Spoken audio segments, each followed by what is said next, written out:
Hello and welcome. Welcome to Draken Memoria. Yay! What is a Draken Memoria, you may think? You may ask? Well, it's Dungeons & Dragon, or more specifically, a group of people playing Dungeons & Dragon. Don't worry, behind the picture, audience is actually there. So, if this is not something you want to watch, well, go do something else. Stop logging in, please. We've been doing this for 4 years now. So, please. But if you're actually here because you want to be here, because you think it's fun watching Dungeons & Dragon, watching us playing Dungeons & Dragon, because you like suffering, welcome. It's a pleasure to have you with us. If you're new, welcome. If you're not new, welcome back. Yeah, that's about everything we can say.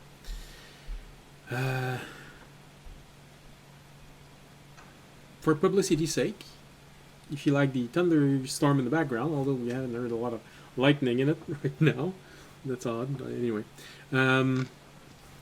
ambient mixer. If you like the battle maps, it's Dungeon Alchemist, and if you like the world map, it's Wonder Draft. Hey, publicity done. All right. Any unwilling sponsors? Wendy's! Nice! Even though I had food in the fridge. We all love redheads. Alright. Wendy's.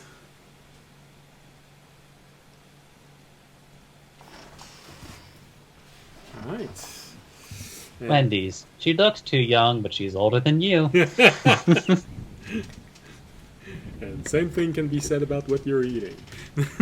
Sorry.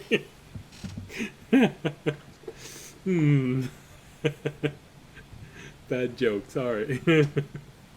I mean, if you really think about it, all the atoms that encompass your body, as well as anything that you eat, are just as old as the universe itself. Oh yeah, no, absolutely. What you're eating is 12 billion years old atoms that are combined to make your meat. So yeah, sure, that's very, very appetizing. But then also, if you really think about it, every glass of water that you've ever had has a very infinitesimal percentage of your pee in it somewhere. Well, or someone's pee, anyway. So think about it. Once you average out all water in all the world. So think about it. Next time you eat your carrots, you might be eating part of Genghis Khan. Well, he might have deserved it. Might have. Alright, so. If you want to bite his carrot, he either would have liked it or he wouldn't have liked it. So that's kind of Yeah, those people were freaky sometimes. You never know. Alright.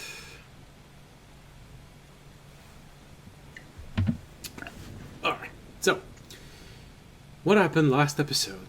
Because apparently we really need to start this episode because Sam might fall asleep if we make him wait for too long because he's near a third of a world away right now. So for him it's the middle of the night, so if he ever stops talking during the night, we know he fell asleep. Probably won't be waking up.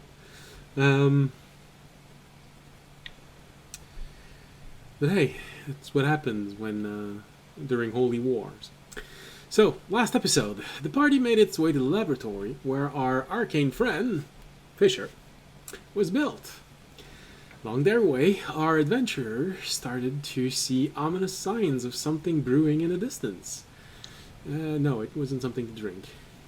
Although one party member was eager to face this, the party elected to keep on going. After several hours of travel on conjured steeds, they finally arrived at the laboratory of our arcane warrior's place of birth.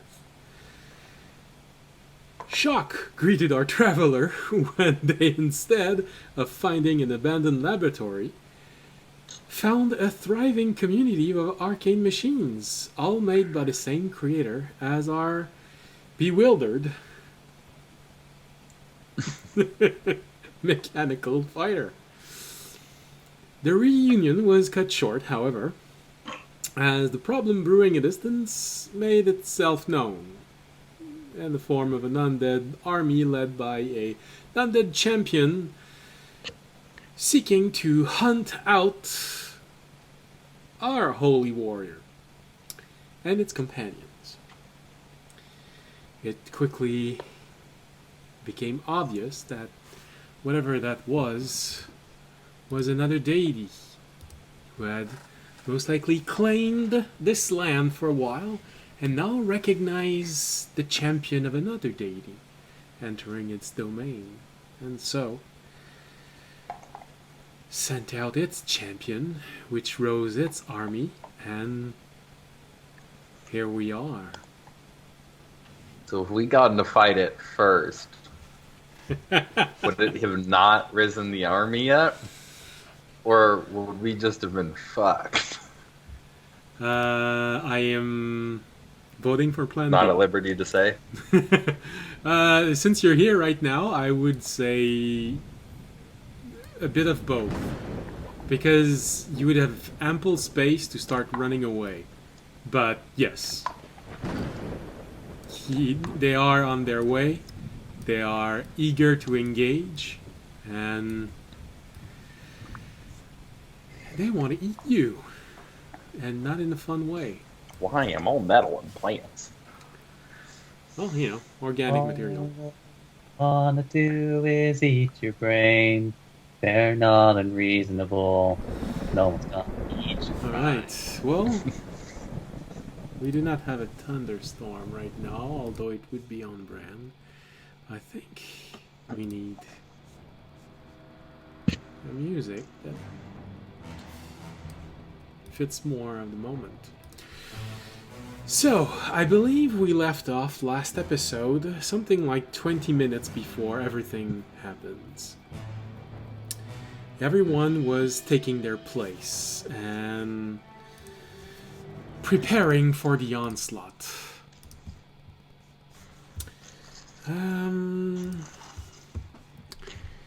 So, we have...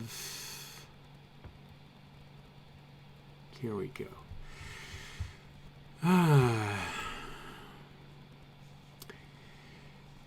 We have a spy who decided to take place in the highest tower and has made itself known that if you are ever in a real problem, he is there to help you. He will be equipped with his trusty long arcane crossbow and will be playing sniper during this fight. Sick. Occult and Citron will be manning the arcane ballistas and covering your flanks. Chief, along with Malgam, will be defending the inner sanctum of this place, getting to anyone who might actually get through your level of defense. You see Turon Hay taking up place on the other side of the battlefield where trees and rocks starts covering the field, and will do his best to stem the tide of those coming directly at you. Tender, since you do not have your healer, a bit because of them, has elected to act as battlefield medic as best she can. She is not as experienced in combat as you all are, but she will do her best to protect and heal you while you're on the battlefield. Just yell out her name, and she will do her best to get to you wherever you are. Same thing for a spy. All you have to do is scream out his name, and he will intercept as best he can whatever is in front of you, or trying to eat your guts, depending on the situation. When everyone takes place, you hear the hum of the 2 arcane ballistas starting, and as you were getting to the field, you both saw Occult and Citron all carrying these huge additional capacitor to be placed on the arcane ballistas, each one dragging about half a dozen of them.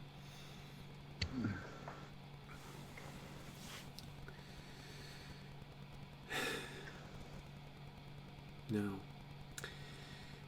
I have the battlefield in front of me, which I will share with everyone also watching us. Yay! It should be appearing in any moment. You can all position yourself in the S and T's of the battlefield, so the 2 bottom square. Anywhere on that line, from 1 to 20. So, where would you like to be?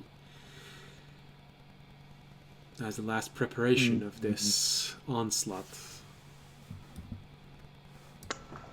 are being made. What is the actual layout of this workshop? So the workshop has a few buildings inside. Those that are more commonly inhabited are a very large. Damn, I forgot the name. Greenhouse and a cluster of laboratory. The other buildings probably were once used for people living in here, storage, and just lounging areas. Some of them were workshop that haven't been used in a very long time. So behind this line, this battlefield where you are, there, like I said, there is Malgam and Chief, who have taken place there. And in a few moments, Malgam will try and go get Raw, the feral dragonborn, and will organize themselves as the last line of defense for this place. There are 3 large towers still operational. There's one right at the center of it that's quite high and hard to miss, which is where Spy will be placed. And 2 other towers. One is meant to be where the path is to enter here. And the other one is at the other side, looking toward the ocean, usually. Long ago, you can easily imagine that they were there to observe people coming and whatever was happening in the ocean. But those 2 towers have been refitted to accommodate for the arcane ballistas.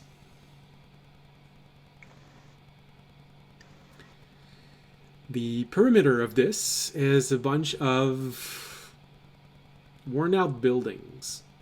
Many of them have just collapsed over time.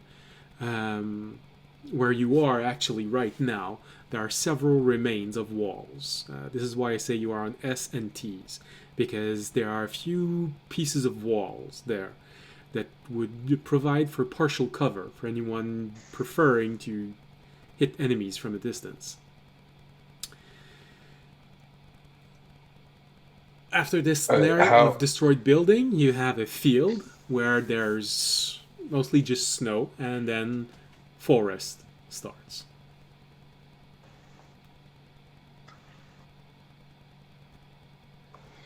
How tall is this partial wall thing? It's destroyed walls, so there are places where you can completely hide, but most of this is severely damaged.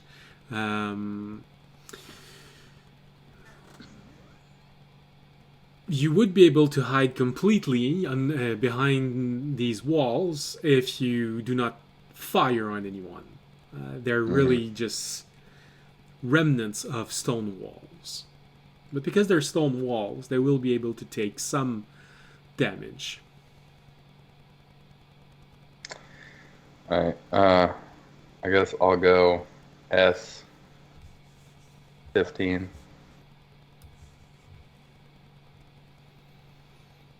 Alright, so I'll say you. there are no walls there. Well, You're in the open. Okay? There are no That walls in was- front of you in this position. are we expecting the undead to have ranged weaponry? You're not sure. Uh, The ogres were Zombies carrying gonna shoot us? large stone slabs, and there are jumping spiders. Right. Okay. I see. Well then, I guess, how about T14? Does that work? Well, you're inside of the building, yeah. Well, what remains of an old building. Mm-hmm. Because, like, I'm not seeing really anywhere that you can actually, like, be actually behind a wall. Okay, Other than T6. oh Also, no, that's on the Toby's S line, the walls, you can actually see the shadows because I couldn't remove the shadows. So there are wall on S1, 2, 3. Partial wall on 5. There's one on 6, 7, 9. Oh, those are... Those are the Okay, so it's not the whole square that's a wall. No. It's like there's a wall at the edge of the square. Yes, it's the Okay. back of a building that you're hiding in. Okay. Okay. That makes more sense. Okay. S14, though. Okay. I'll be at S20.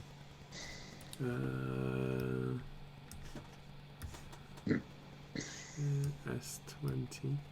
Oh, okay. Also, that's... Yeah, I know. believe that's... I just realized. All right, Remy, where do you want to be?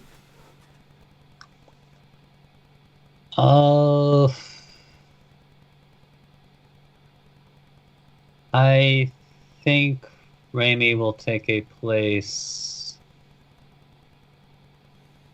at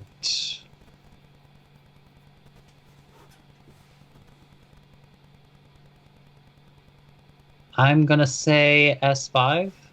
S5. All right. S5. All right, partial wall. That's good. That's good. Half wall, I mean. All right.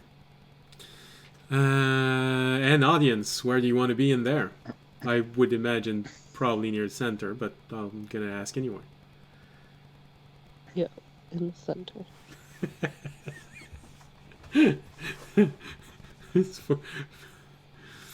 Oh, someone's afraid they're gonna die. Cool. Don't So I guess be... center would be, like either JK 10 or 11. JK. You're just out in the over on open. the side. All right. So, That'd be a very audience position. well, I would place you behind a wall, but audience, exactly where do you want to be behind walls like everyone else, or do you want to be at the center of this battlefield in the open? I want to be in the open. In the open. So really center. All right. All right. The ogres prepare their boulders. All right. So, you all prepare sheepishly behind walls, getting ready for the onslaught. the closer they get, the more you can actually feel them walking, and if you take a moment, so probably more for Remy and Tobiyashi, because of your perception, you can start feeling it in the ground. This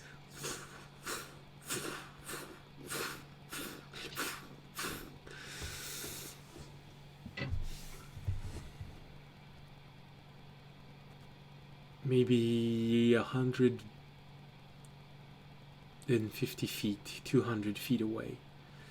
You can see them stopping. You can hear the walk just go. Then there's this quiet.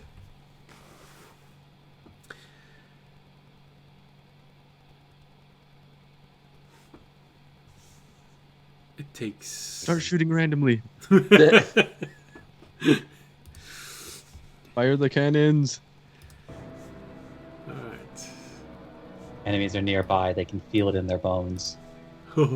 Once you see the yellow of their eyes.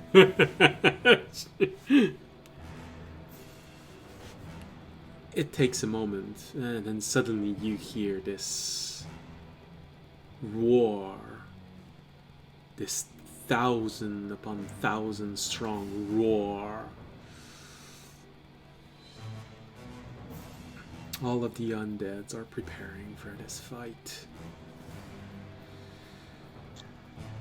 You see this. Can I? Yes.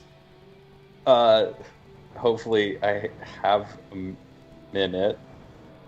All right. Now that I'm looking through my inventory and found something that I have a scroll of magic circle. Okay. So I could make a 10-foot radius circle that they can't enter and have disadvantage on attack rolls against anybody inside of it. I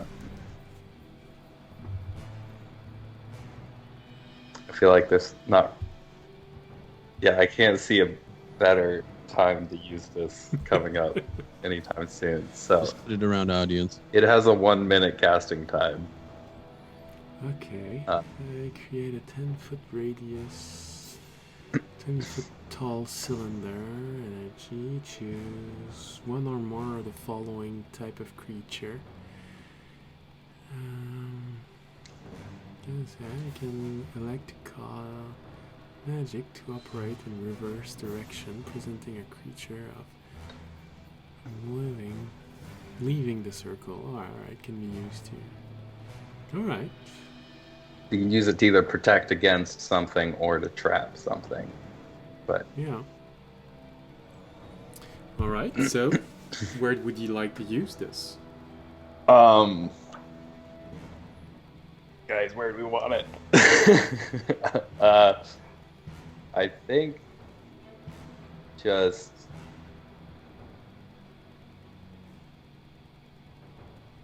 near by the wall.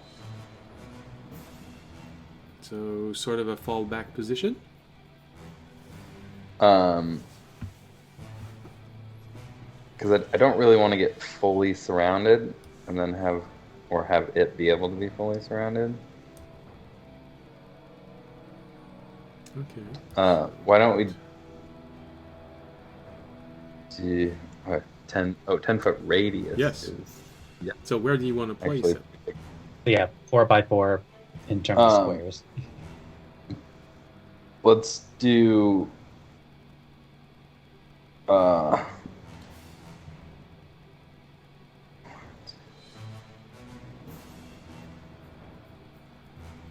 just like R13 to O13 to O9, I guess. R9 or 10. 10. Yeah. Okay, so 10 to 13 just in front. And I guess it's a circle, not a square, but yeah. a circle that fits in that square. Yeah. Kindling into this. I mean, for simplicity, it's like treating circles as squares on a grid is a lot easier. But Yeah. Okay, tries to... And then I want to be in it. I feel much safer in that than behind this shitty wall. All right. So where do you want to be in this place? Go right at the front at 012. Okay.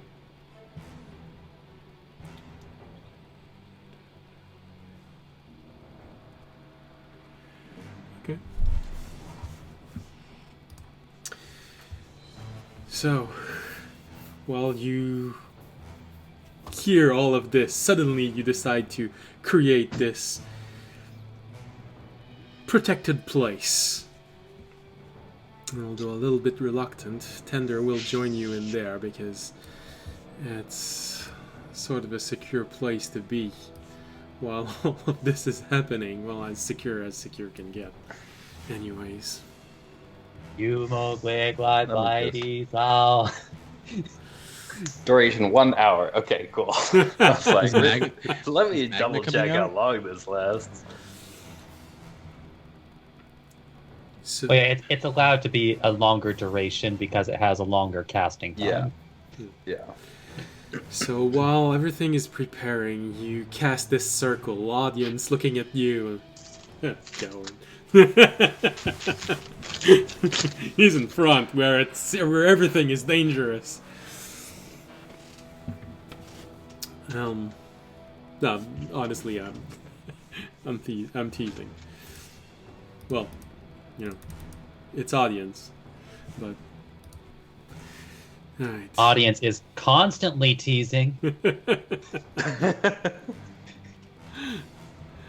So, what are your thoughts on this audience? Fisher taking refuge in this magical bubble. My thoughts. Audience, if you want, they can't come in here. Yeah. My thoughts are I'm gonna stay where I am because I want to draw the guy to me. All right. Fisher puts a sign, no girls allowed. Ah, you see Tender leaving. So, probably for you, audience, this is the most interesting moment because you hear the clamor. Everyone else hears just this roar of undead, but you don't know why. You're sure you can actually hear words being uttered. Something is letting you know what your opponent is saying. And right now it is marshalling the troops. It is preparing them to attack. It is instructing the giants to fire on the biggest threats, to fire on the huge elemental being between them and all of you, on the towers, on any defensive position that they may have. I'll let them people know the giants are going to be firing to watch for big rocks. Audience turns and they're gonna be throwing large rock at us.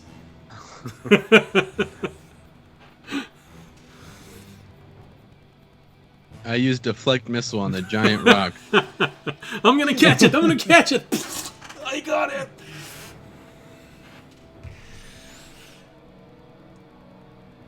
Then quiet again.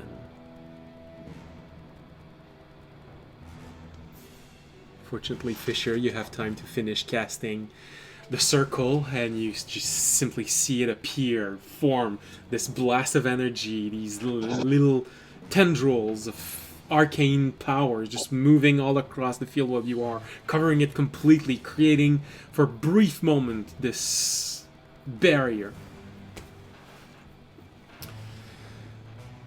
Unfortunately, it was actually a scroll of Zone of Truth. Make a charisma saving throw.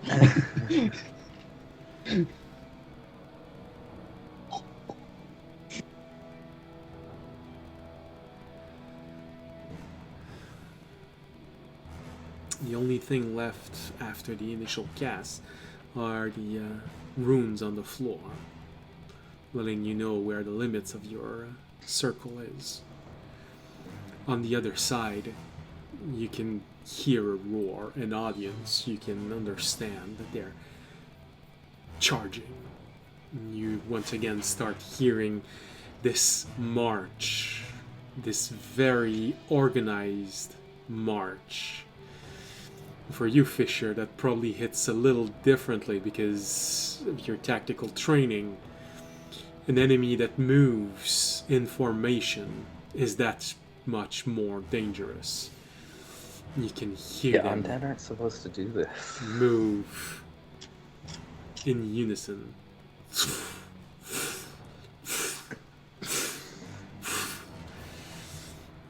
You hear a large scream, but in response you see Tourane raise his hand and you see his arms splitting apart, becoming vines and entering into the ground. You see all of the vines swimming through the earth, extending a good 60, 80, 100 feet on each side, making a wall 30 feet thick, and you see these brambles all coming out. Thorny brambles, tightly packed together. They're just making this huge wall in front of everyone else. Well, you can see a little bit inside.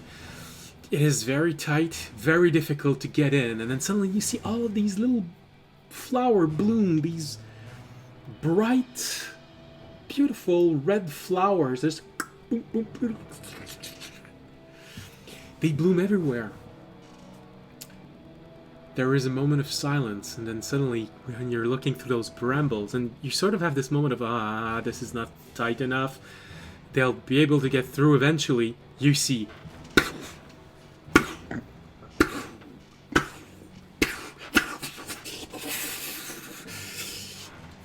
small explosion throughout those brambles as the undead just connected and are trying to make their way through.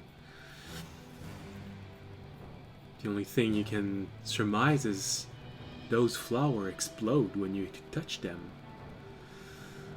Well, at least some of them will be injured when they get through, because only fire, acid, and celestial damage can actually injure them. Otherwise, it's just slowing them down.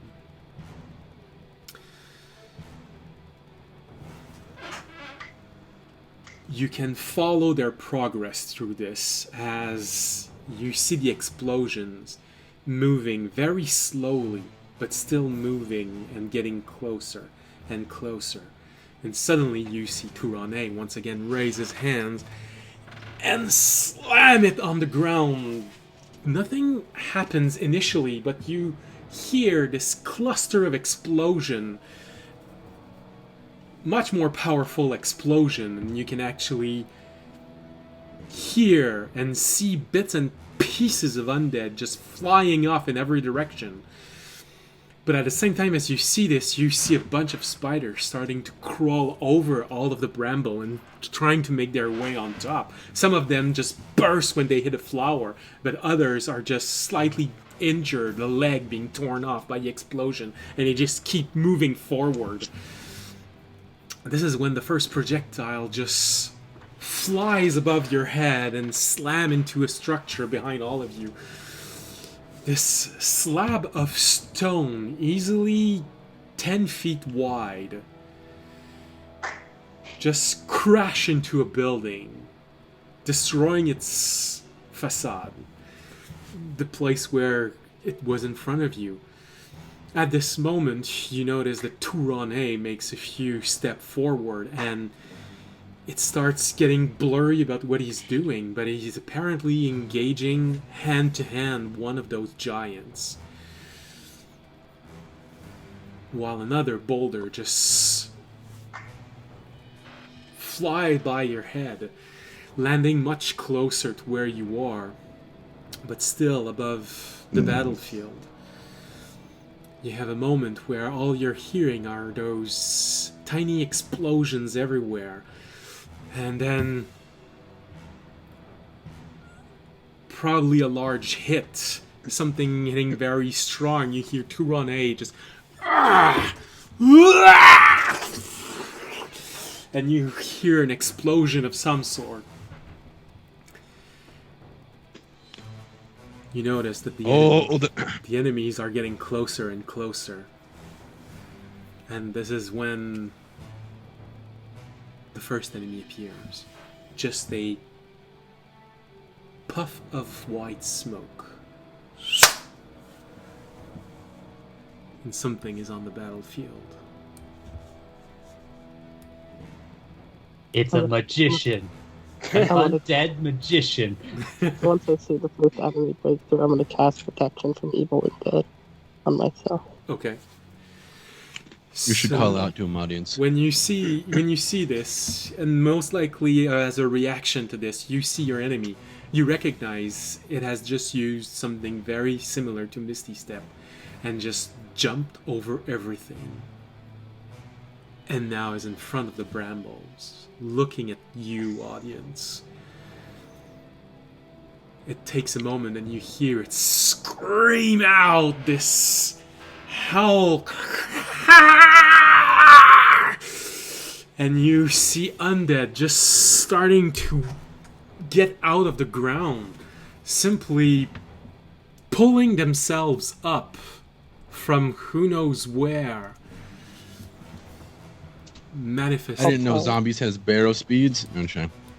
I'll tell Sniper to target the, or not Sniper, Spy to target the white one.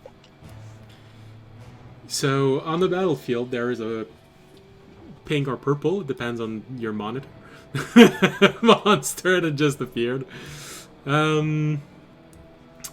This is the, well, audience's enemy.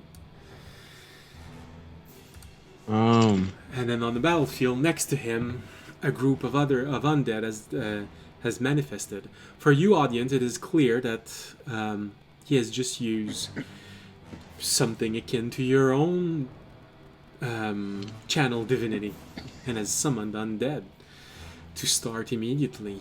The other ones are very close by. You can hear the explosion in the bramble getting louder and louder and louder.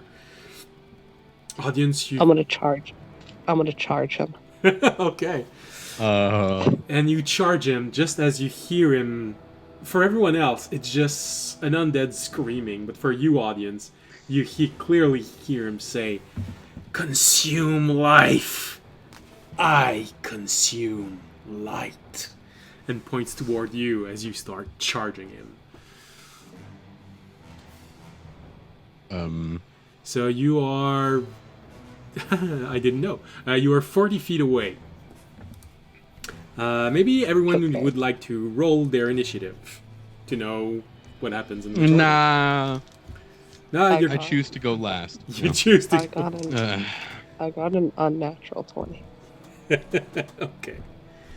So. Alright, so Tobiyashi has a -1 to his initiative. Audience is 20. Let me roll. Actually, I don't know how bad the dexterity of the zombies are. We might have to make it lower than that.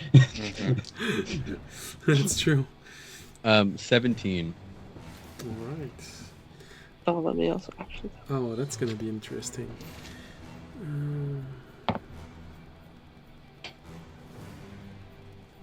Our plan was to keep audience alive, right? So the other Yes. zombies don't attack? Or... The plan is to hold out until audience wins. I just want to know if the zombies are going to attack him. If not, then I'm going to stay in my spot.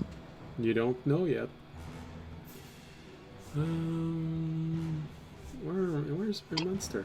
Toby, why don't you stay in my spot? It's better.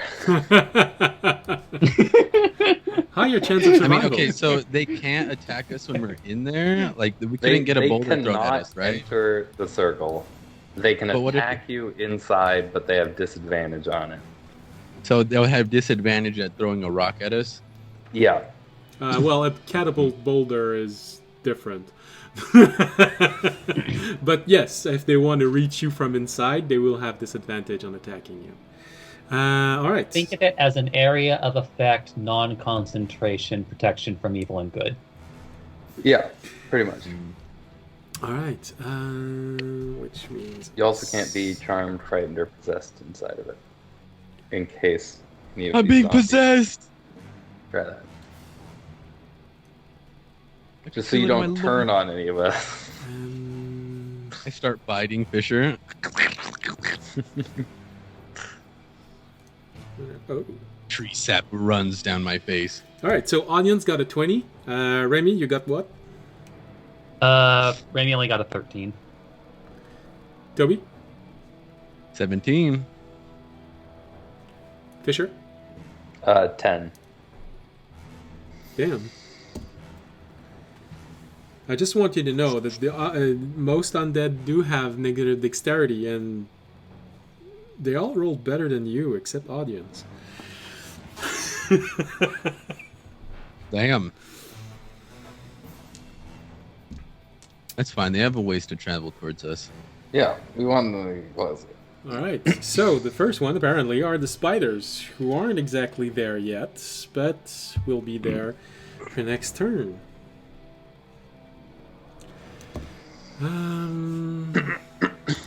Audience's enemy is this one here.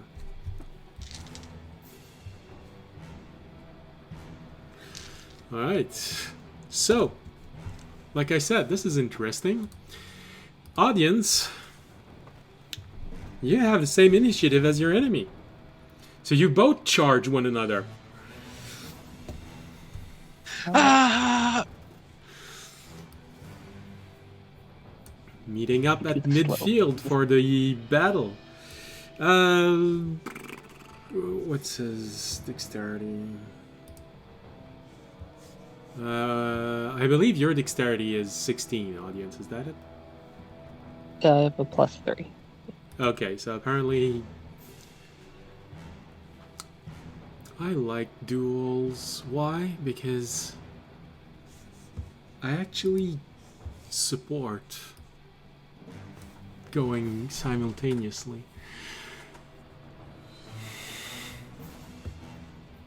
All right. I love you. Duel. Yeah, well, technically. I placed down the audience card. Alright, Audience, he attacks you first. Technically, he has a higher dexterity.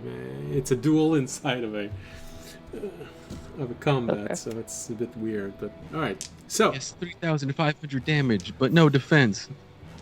yes, of course.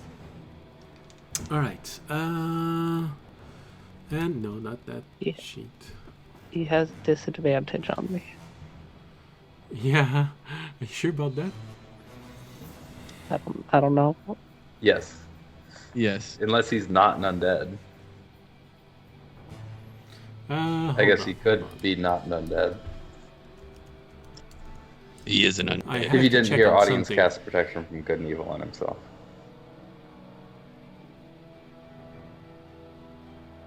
This Oh, guy's damn, definitely... This is not gonna be fun. Cause, alright, fair enough. He has disadvantage attacking you.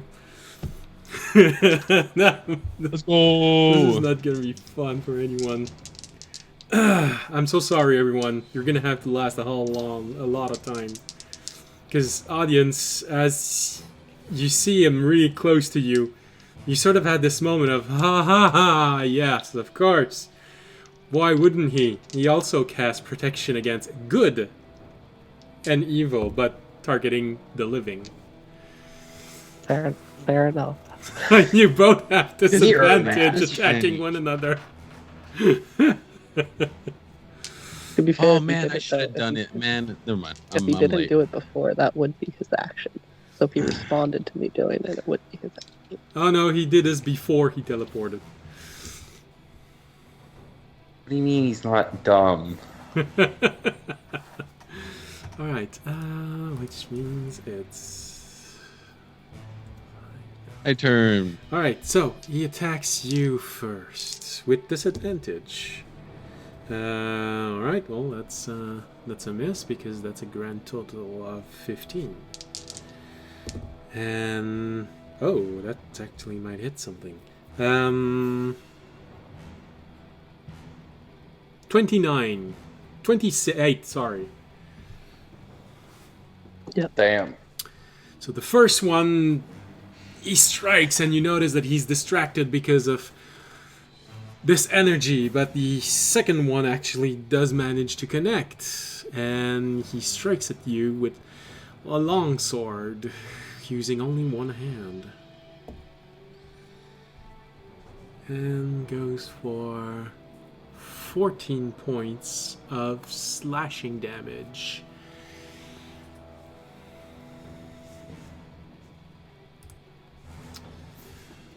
Alright, well, that is his turn. Now it is your turn, audience. I guess as a reminder to both parties, protection from evil and good is a concentration spell. Yes, that's right. Concentration, audience. I thought that's only if you get hit, or do you have to do concentration? He did get hit. He did get it. Oh, One attack hit. shield. Duh. No. Wait, what do you mean? Okay. Not everybody I is. keep concentration. You keep I know. I was really concentration, hoping good. I could put on Jorg's robe of the War Mage, but I gotta be able to cast spells, guys. Mm-hmm. All right, so Plus, I'm pretty sure he entered the Yeah, I think he was shard wearing with it. those. Yeah. so audience, That's it is your turn. Okay. I am. Okay, I'm not good enough to use. I can hear a whole lot of echo, but not a lot of you. It's not. Okay. It's like you put your phone down and you're trying to talk. No, it's here. Mm-hmm. Mm-hmm. How do we feel about a There you go. 23? 23. Miss, get wrecked. 23 is enough to hit. Wait, did he roll concentration? What did he get on that? Yeah, I did. I rolled a 17. That's my mace. And that's going to be 10 plus. He is an undead, just so that you know. Okay. 10. Mace time.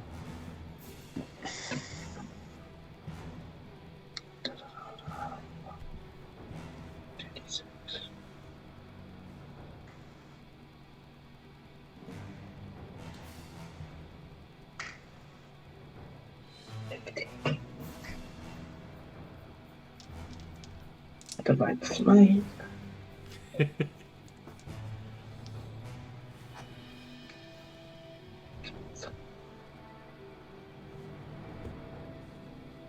Jeez. An extra D8? How many D8s is that? Because it's undead. It's 5D.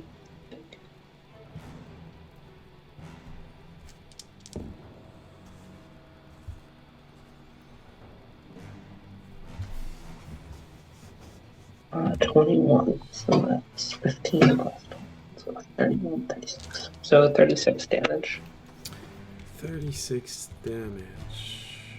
26 of that is radiant. Where's the... There you go. And he has to roll the con save. That's my boy. Just sitting back here in my invincible bubble. Get him, audience. Go, audience, go! Rip him to shreds.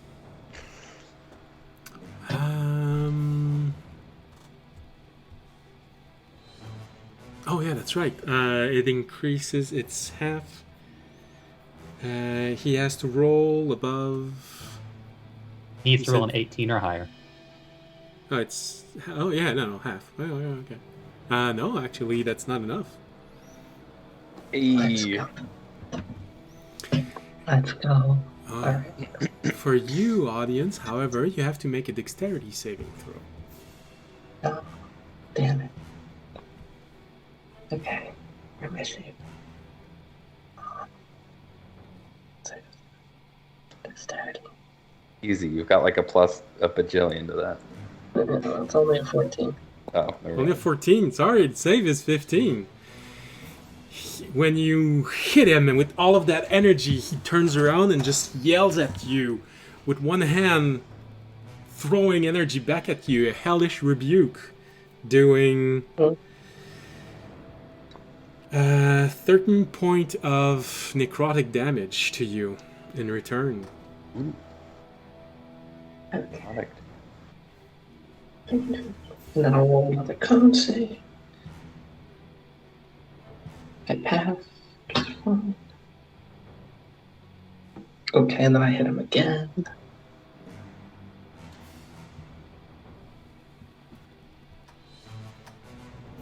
That is. That's a 22 to hit. 22 is enough. Okay.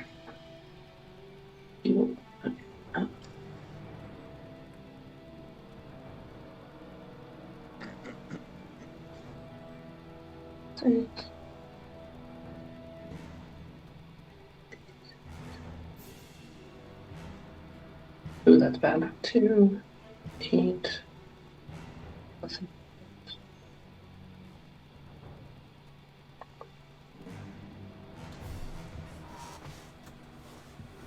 Eight.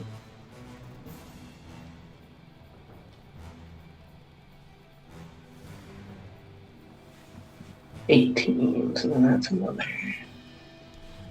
26 points of damage. Alright. And how much of that is radiant? 20 of that is radiant. Alright. Alright. Second hit goes through his body. You can see that there is a reaction. He has used his reaction, so he cannot hellish rebuke once more. That is why a divine smite. Alright. Anything else? No, that is all I can do. Alright. You have one more free turn with the ghouls, because they're not there yet. But the zombies are moving.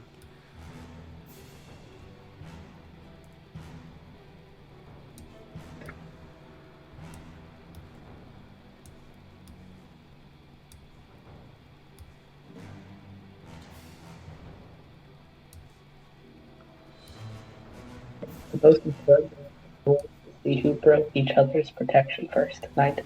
So that's a big advantage. What?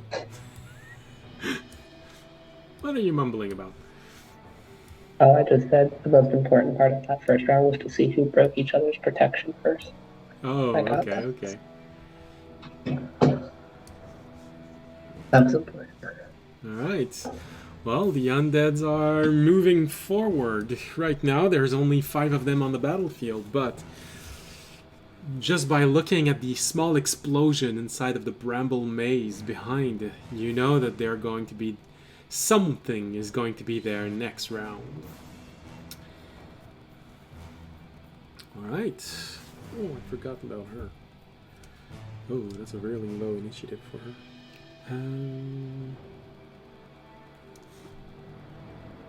Okay.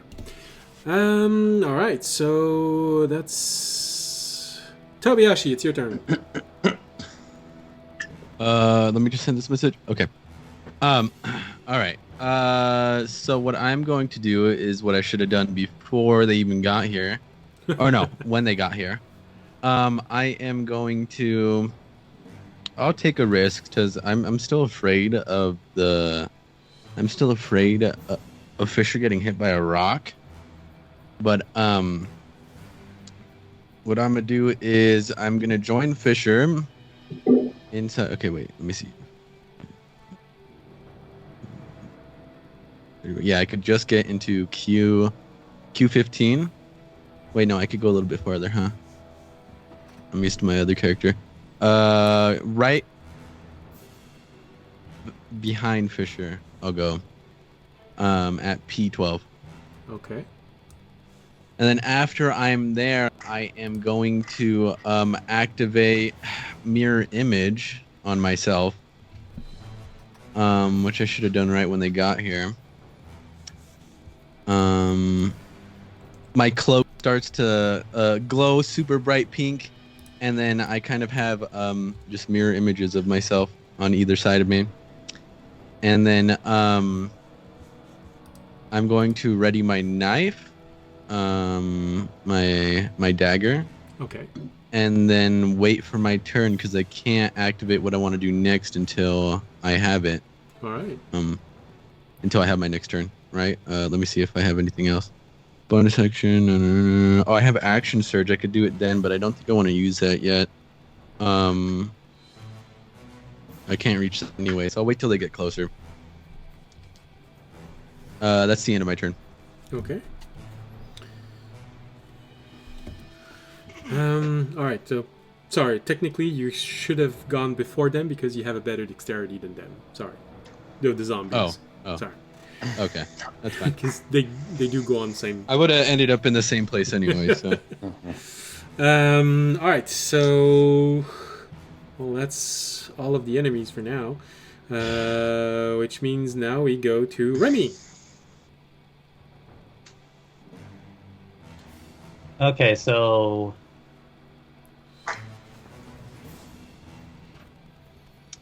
this might wind up being a waste of an action, but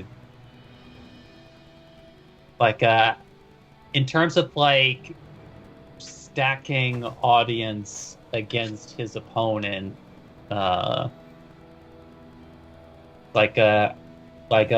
kind of like a vibe does Raimi get about audience's odds?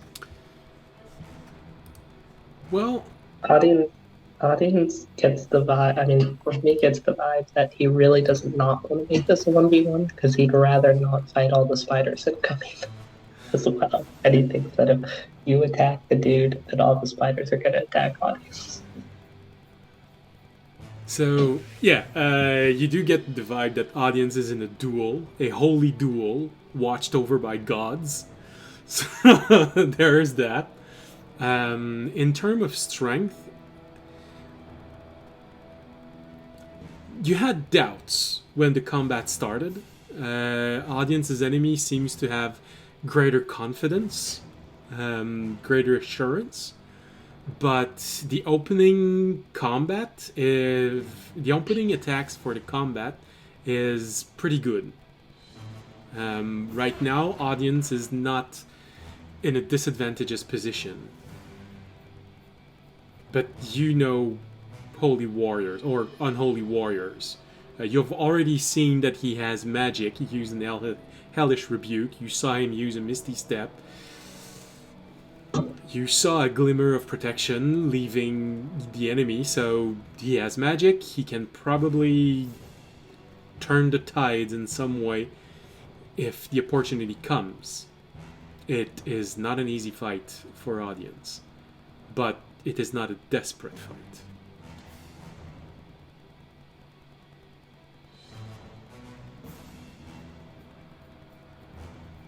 All right.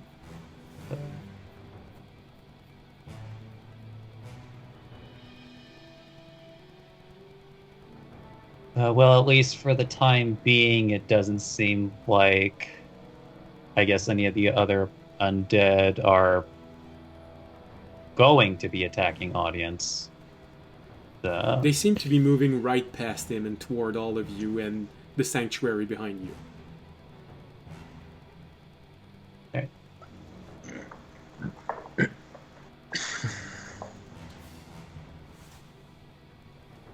Yes, I don't know if that was like would actually have been my action or not, but if it is, like, then there wouldn't really be anything else Raimi could do.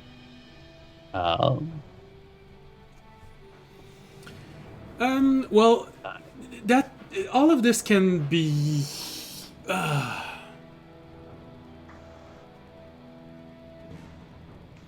Well, it depends on how much attention you put on audience with this. Meaning, if you want to have even more information, you can actually do a perception roll.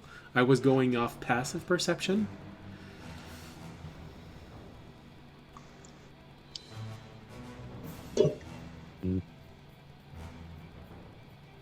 I'll do an active perception this round, mostly because, like, Okay. especially with the current targets moving as they are, the There is a Maybe level of probably protection wait a and distance. All right. like you'll see if you can maybe like glean more from the situation. That'll be a 26. 26. All right.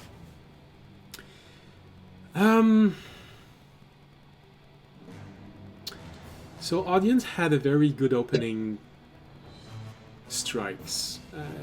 You did notice that his enemy lost their level of protection. However, there is nothing in the demeanor of this enemy that feels like he thinks he's in danger.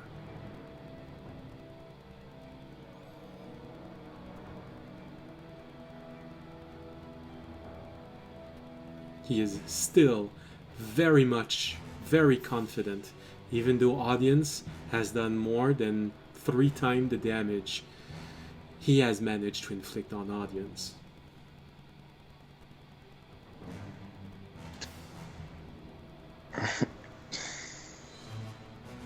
If you stay on your toes, you'll keep them. Hold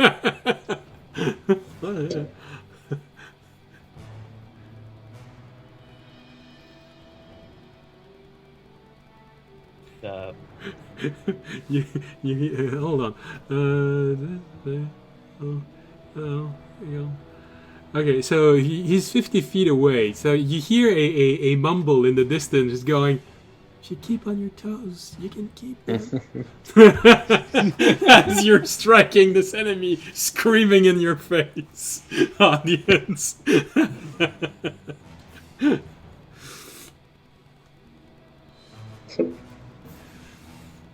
Oh, sorry. I said, how does his breath smell, audience? You think it? Not Undead, great. you know? Well, it's a mix. It's a mix of undead and rancid snow. You know. Mm. Sounds like a good cologne, rancid snow. It's an internet. Does it? Good cologne? Yeah, good cologne. Well, It's for the man. It's a manly cologne. I see a priest. What is he wearing? Sorry, I can't say it. Rancid snow. Sorry, I can't say it without laughing. All right, so. So why it's rancid cologne? Didn't you know? All right, so. Well, that is audience. That is Remy. You still have your movement if you want.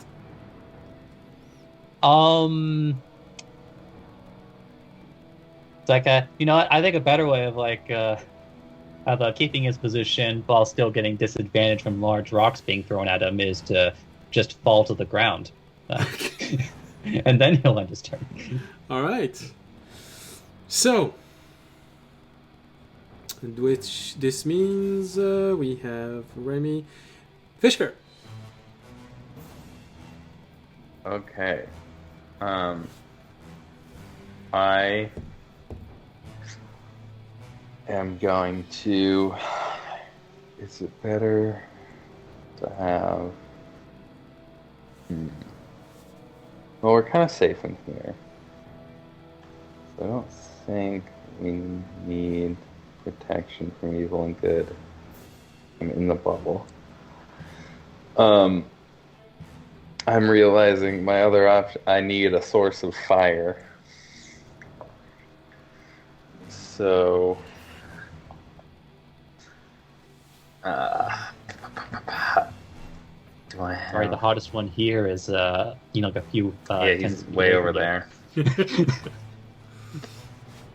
there. Do I seriously not have? If I threw him away when I got the light spell, I'm gonna be angry. No, I do have torches. You have torches. I do have torches. So I guess I'm gonna light a torch and stick it in the ground, Okay. and then use my bonus action to cast chromatic strike using that fire. Okay. Alright, so you all prepare yourself for the onslaught of the next turn. Anything else you want to do? Move, sing, dance?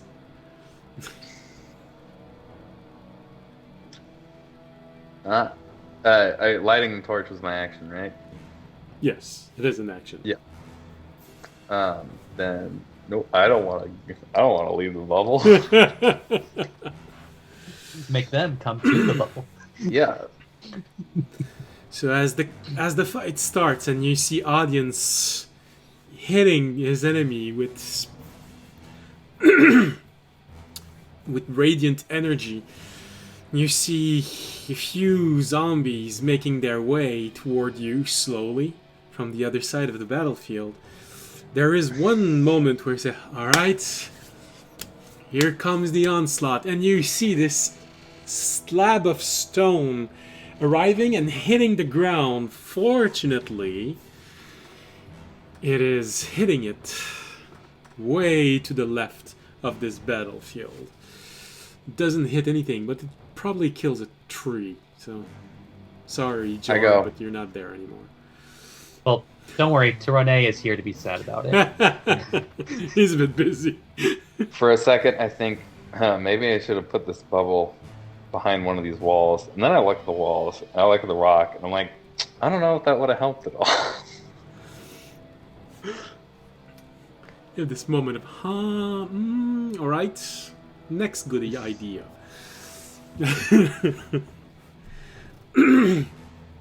Alright. You see the spiders making their way even more. They're nearly all the way there, but they didn't get all the way through. Which means we go back to audience and his opponent dueling this out. Do we reroll initiative? Because it's a duel. I mean, if you don't mind, sure. Okay. Sam's just trying to get his extra temp HP every turn. No, it's only at the start. I think we made that a rule. I let it happen during a fight against your friend. Alright, alright. How did you? Do I get my ADP return? Because Audience activates Diane Keto, the Cure Master, which allows him to regain 1,000 life points. because this is a fight within a fight, I'd rather say no. Good call. This is just to get to know who between the two of you is going to hit the other first.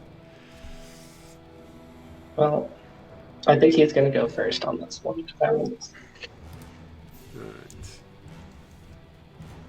Alright. Why doesn't it come out? Come on, I know you're there. Oh, here you go. Okay. Alright, so, yes, absolutely. He beats you on that initiative with a, well, nearly a perfect roll. That's good. Get his good ones out of the way now. Alright, so he attacks you once again twice. With disadvantage. With disadvantage, so 25. That hits. That hits. Alright. In that case... Oh, let's go with the... let's see the other one, how it's gonna hit.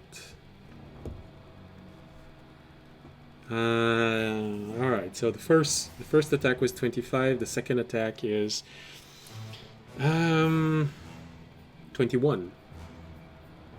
Second one not hit. Second does not hit. Alright, one hits.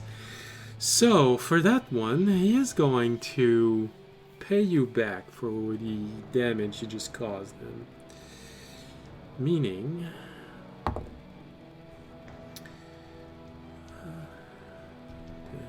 Do you have Venmo? Alright, so 15 points of slashing damage, and as he hits you, he conjures up divine energy. Well, unholy energy. I was like, divine. Damn. Unholy energy, which hits his sword and slams into you as he hits you for a total of... And you're living. I mean, in fairness, even unholy energy can be divine. Yeah. Yeah, there are bad gods. How much? 21 points of necrotic damage pours into you. So 21 plus 15? Plus 15. And... Okay, so 36. Yes. Ow. So I said 25. Right. And this is the part that audience will not like. Because... Well, audience doesn't like that he's down to 34 HP, but yes. Well, this is the moment where this really doesn't feel good. Because audience, when he slams a sword into you and you feel that energy going, you feel it go inside of your body, and when he pulls the sword out, the necrotic energy he just dealt you goes back into him. Man. And you just see him go, ah!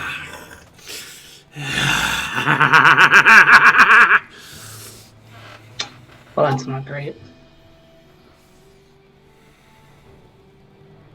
And for your information, because audience, you're used to seeing the blast of energy when it comes out, this was stronger than a second level Divine Smite.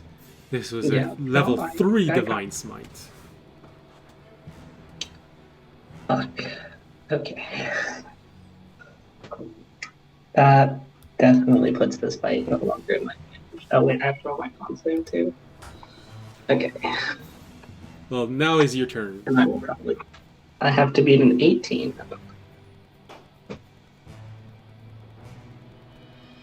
Oh, yeah. That's right. Where the hell is... Oops.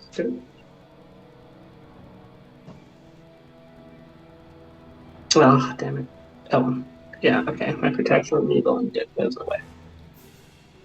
From the other side of the field, for you, Remy, this went from really nice to really awful in 2/3 of a second, because the round before, no? Audience, alright, he slammed into empower energy, let's go, hit it. And then suddenly, he hits audience, which probably nearly brings him to his knee in a single attack. And as he gets up, you see that energy just going from audience and going into his sword and into the warrior in front and just letting out this laugh. Audience is in deep shit.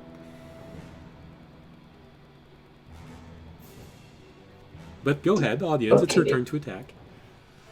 Alright, let's see how I can answer back. I have faith in you, audience. He's gonna die. No. Alright, well, 25 to hit. 25 is enough. So let's use my level 2 device. And she died.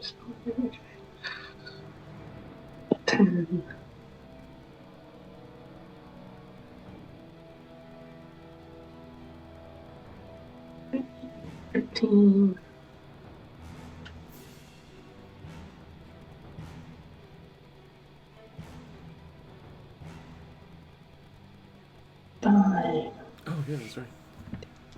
Um, 48 damage. 38's radiant. All right, now that's interesting. All right, that was a single hit or 2 hits? That was a single hit. That was a single hit. All right, well, that's interesting. Audience gets up and just slash him. A good strike. You see the radiant energy just going into his body. Ah! Once again, you have to make a dexterity saving throw because he's going to rebuke that. Yeah.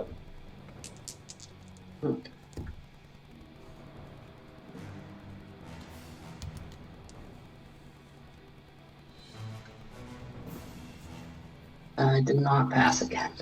Damn. All right, that's 15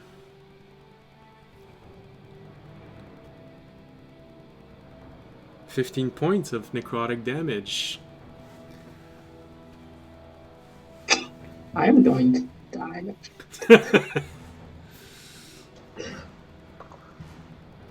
Maybe he's within kill range now. If I hit this attack. And then use my bonus action to use my divinity to get another level 2 spell slot. All right. Which gives me one more level 2 and then roll my attack. Oh, come on, baby. Yeah. That would be a great time for a nat 20 if it wants to give it to me. That was not a nat 20. That was a 17. With all of your plus, at least it's good enough to hit. Okay. Well, I'm going to use my level. I'm going to use it all again. We'll see if we can get him below. You see, if you bend the 7 a little bit, and then you bend the 1 a lot. Oh look, it's a 20. 15.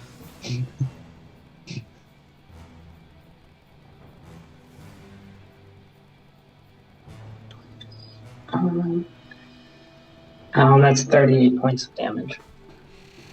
38, and how much of that is radiance?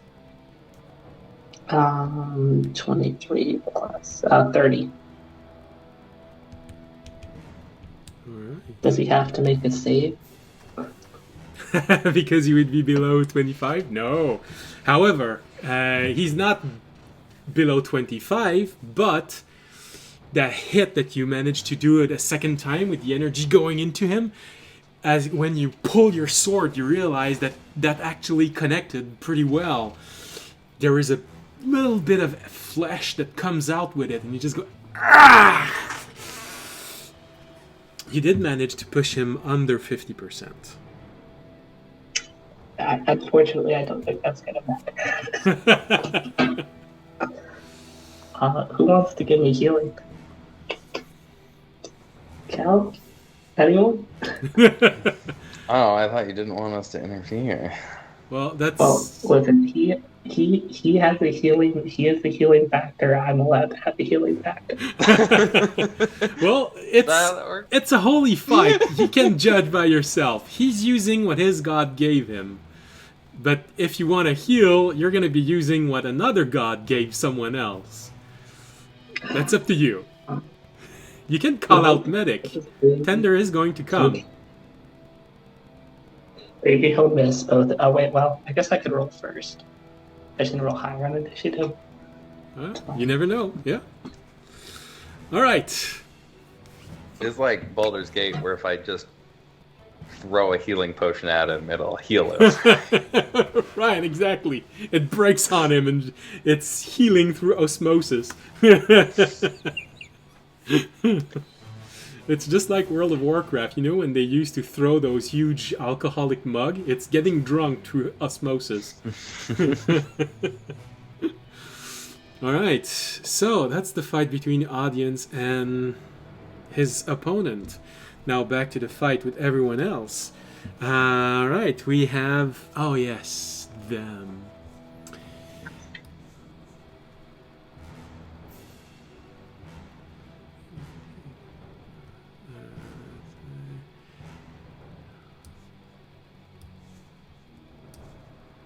The ominous them. Well, the spiders didn't get a chance to get through, but the ghouls actually do manage to slip through and starts running toward all of you.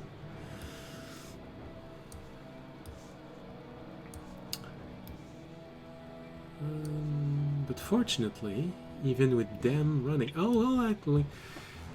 That's right.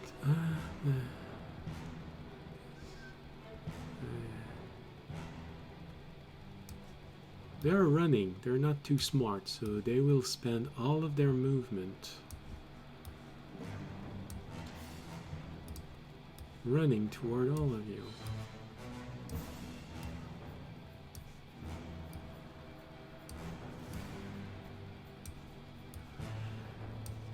The ghouls come out, and most of the ghoul that you see are in a bad shape. They've took some damage.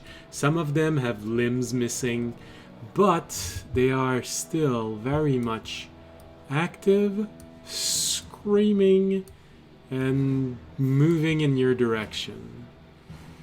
And you're very, very protected, and suddenly feel like slightly might be overwhelmed position. But so far, they're leaving audience out of the fight. As you see this wave of screamers getting out and sprinting in your directions. They manage to cover half of the field. Fisher, you can see those that are the closest. They're 15, 20 feet away from you. Many of them are just staring in your direction, screaming and running. Come here, you little shits. But that's as far as they can get. The zombies, which technically, Tobiashi, you're supposed to go before them because you have a better dexterity. So, the orange one are the screamers, the red one are the zombies, and as you might have guessed, the green one are going to be the sliders. Could I let them go first? Technically, not if you want to have all of your actions to fight. Okay. Let's see. Okay. Well, I think this is it, guys. It's time for Toby to die. I stole the bomb. No, I'm just playing. I'm going to. You can leave and come back. That's what I was playing at. What does the? Is it very windy outside? That's what I want to know. Windy. There is a strong wind, but it's not like on the Mist Isle chain. Okay, is it okay? My question is it strong enough to blow my thing away? My smoke cloud thing. Oh, you want to do this?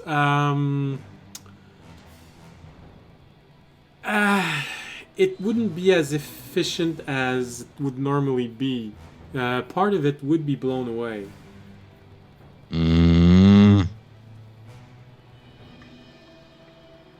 All right, well, fine then. I won't do that.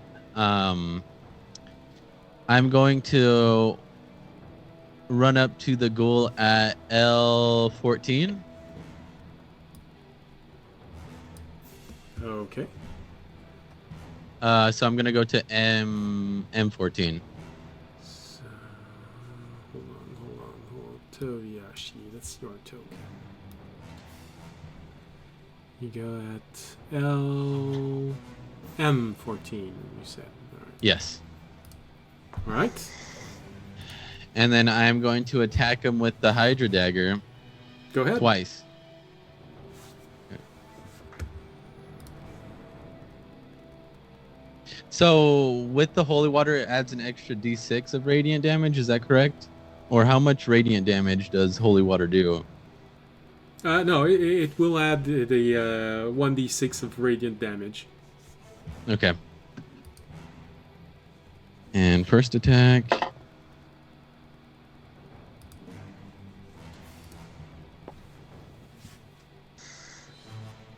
19 to hit. 19 is enough. All right, and then let me just roll to see if the second attack hits real quick. That is 22. That is enough. Okay, so both of them hit. I just wanted to do it so I could roll all the damage at once. I'll just do it on here. Okay. Let's see. So first one, this is just the base damage. 7 points of regular damage, and then a d6, which is. You do know that the dagger is a monk weapon. You can use your monk dice when you. Oh my gosh! It just says that the Hydra Tooth. Oh, okay. It says it does 1d6, so. It's accounting for it. 'Cause Okay, your, yeah, your it's monk die accounting is for it. currently a d6. Yeah. All right, yeah. And then, so yeah, that was the first one, and then the second one is 2 points of radiant damage, and then the second attack does. Oh my gosh! Apologies, it's 2d6. It took me a second to find it in my own character sheet because I memorized it before the fight. Oh. It's 2d6 of radiant damage. Okay, let me roll for the first one again then. Yeah, the radiant damage. Okay, that's 4 points of radiant damage for the first attack. And then the second attack does 8 points of damage plus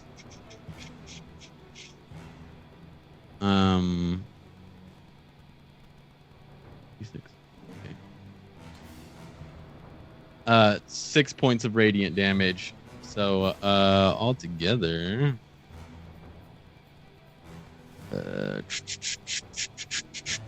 I gotta look back into the thingy. All right.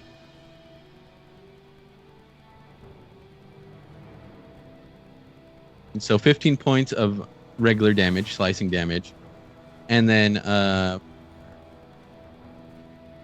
10 points of radiant damage. Yes. In that turn. And then you can either use your bonus action to just do an unarmed strike, or use key points to make 2 unarmed strike. I will. Yeah, why not? Let's get him weak. I'll use my key points to do 2 unarmed strike. All right. Right. Go, go, go. Yep.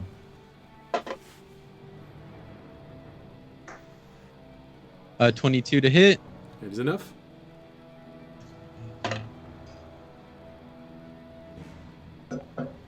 Uh, 15 to hit. That is enough. They're That is they're enough, okay. undead. They have really low okay. AC. 9 points of damage for the first one. Go ahead. And 7 points of damage for the second one. All right. Well, that second hit actually managed to put him down. Put him down. Okay. And then I am going to. That's all I could do. Use my bonus action. I am going to go run back behind Fisher. And he runs back behind Fisher. Daddy. That will be the end of. Well, actually, to refill my dagger, how much is it an action or a bonus action? Doesn't it hold a certain number of doses? 3. It has 3 doses in it. If you want to refill it, no, it's an action. But you still have 2 doses. Okay. 1 because 1 you dose. used- All right. That will be the end of my turn. All right. Well, 1 went to the ground, and for that, we're gonna make it really, really small on the battlefield. All right. Well, that was Tobiyashi, which means now it's the zombies.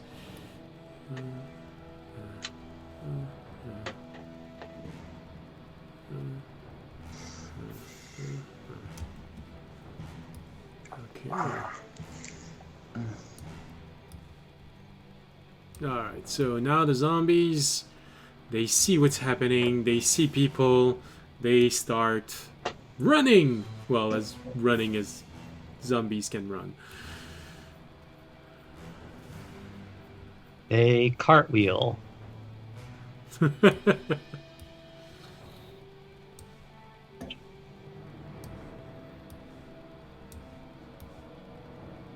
I guess they could also tumble too if they're not confident in their. You know, it's a bit weird for them. Alright, so, well, actually, one manages to reach to Fisher. And he's gonna try and reach out to you from the other side of this protected field. Ooh, Remy. Fisher. No, Remy, you Oh, no, just I'm saw a saying whole bunch of Remy- undead getting so yeah. much closer to you. They're gonna be there next turn. It's gonna be 5-on-1. Yay! Fisher, you see one of them actually managing to close the distance and going toward you, and he tries to reach for you, but he just gets scared of the light, and he rolled a 7. Aha.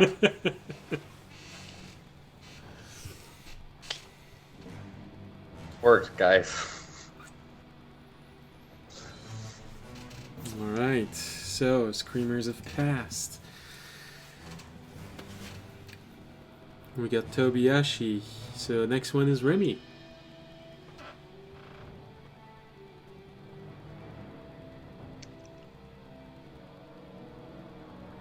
All right, so this will be the moment where Raimi stands up, and he's going to.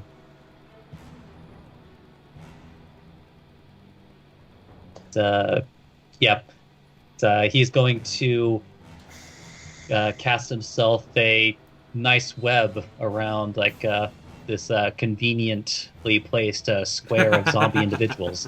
This nice, tidy little pot. For Draken's reference, that will be OR 4 to 7. Okay. And I believe it's when they gotta move that they make their saving throw. When they start their turn in it, Yeah. Web. There you go. It just starts. Yeah. So all right. It's good. Okay, that's good. Don't have to do anything right now. All right. All right. Then Remy, you look up and you see them all go.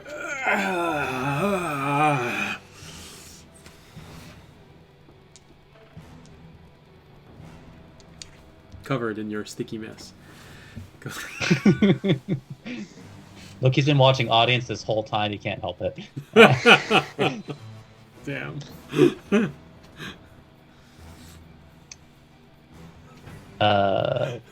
No, that's a nasty picture I have of Remy being there. You know, you don't know why, but he just sat down on the floor looking at audience, and then he gets up and he looks at the undead and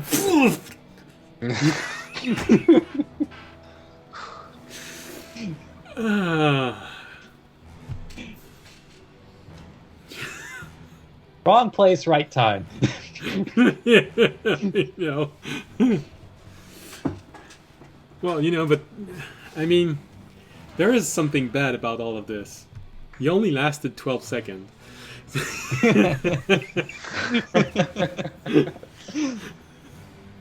So, all right. Anything else Remy wants to do? Move? Wipe himself? No, that'll be it for Raimi's turn for right now because honestly, he's in a pretty good position, even if one of them breaks through. Okay. All things considered. All right. Which means Fisher. It's your turn. Okay. Well, there's this convenient guy just right here. Yeah. Although that one that Toby attacked, Yes. it's down, but it's gonna get back up, right? You can't be sure. But you know that Tobiashi doesn't have fire, acid, or a whole lot of radiant means. So there's a good chance. You know, you just looked at him and he went, "Yeah, got him!" And he went back in and just, no, all right.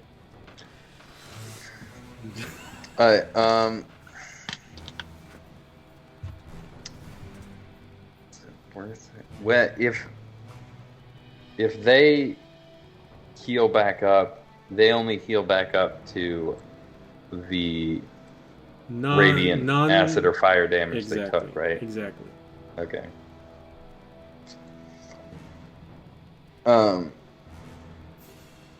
I am going. It's not next to it though. Screw it. I don't really want to. No, I'm being indecisive. I don't want to leave my bubble.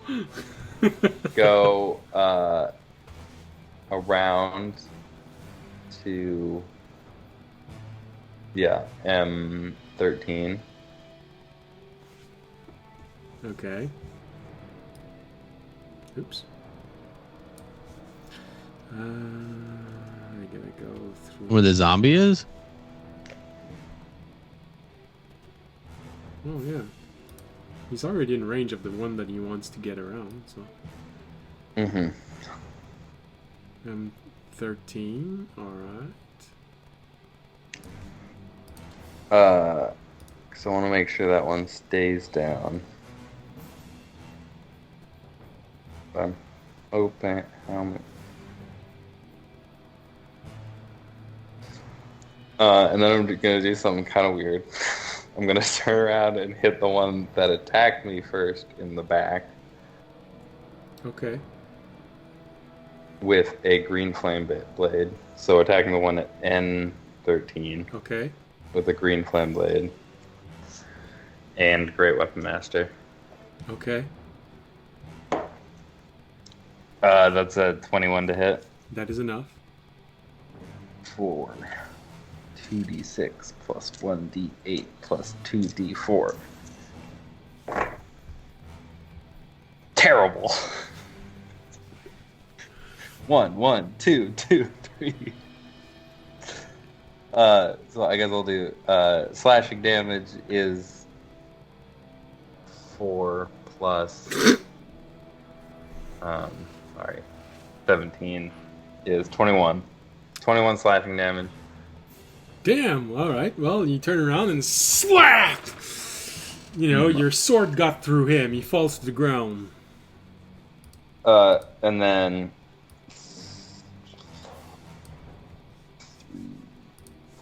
5 fire damage, Okay. and it is ignited. Okay. And then the one at O14 takes, ooh, nice, 10 fire damage. All right. And then I'm gonna turn around and use my bonus action War Magic attack to hit the body on the ground there. Go ahead. Ooh. Wait, no, it's on the ground. I have advantage. Yes. That's It also hasn't gotten back air quote up yet, so the damage you do will be critical, I think. Yes. Well, it doesn't matter. I rolled a nat 20 anyway. Damn, you really wanted to crush it. Fucking hell. Sorry, my neck and jaw are killing me. It's 20 something slashing damage and 6 fire damage, and it's also on fire. That's the critical? Alright. Oh wait, no, sorry, that's not. That was the. That's without the critical? That's without the critical. With the critical, that's another 8 slashing damage, and so 12 fire damage and 27 slashing damage. Alright, well, you see it and I really don't want this thing to get up. You just slash it and you realize that you did so well that you just managed to cut him up in two from the head to wherever Remy threw his web from. And then I'm gonna swing back around, back to 012 in the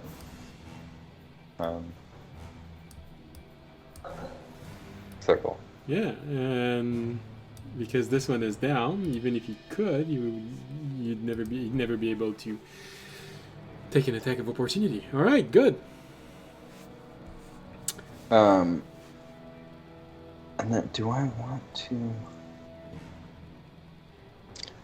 Do these zombies next to us? Do they look like they are continuing to run past us, or do they look like they're coming around us to like the side? Some of them have definitely veered toward you, but those who are more at the extreme of the battlefield seems to be just keep moving forward. So probably those that are at 17, 18, 19, and 20, they'll probably just keep on going, but anything else will move toward all of you. And Chief and Malcolm are kind of the only ones holding it down inside, right? Yes. I think I would like to action surge All right. so that I can cast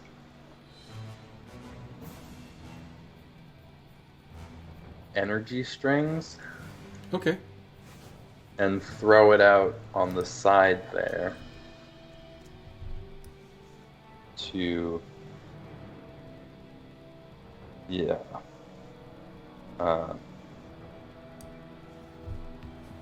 force everything kind of this way. All right. So everything it's how wide is it? It's four square. Same size as all these other the webs, okay. boxes.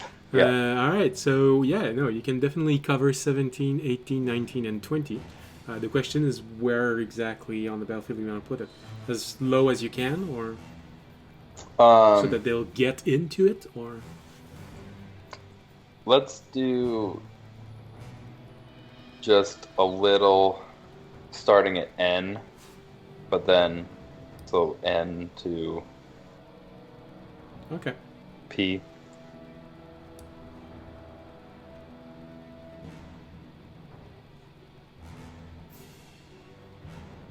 All right. You'll be able to go all the way to Q, if it's the same thing as web. Yeah. And to Q. All right. So the moment they start moving inside there, they're going to activate it. All right. Well, I think with this, it would be an interesting moment to go take our break. Because it's the end of this turn.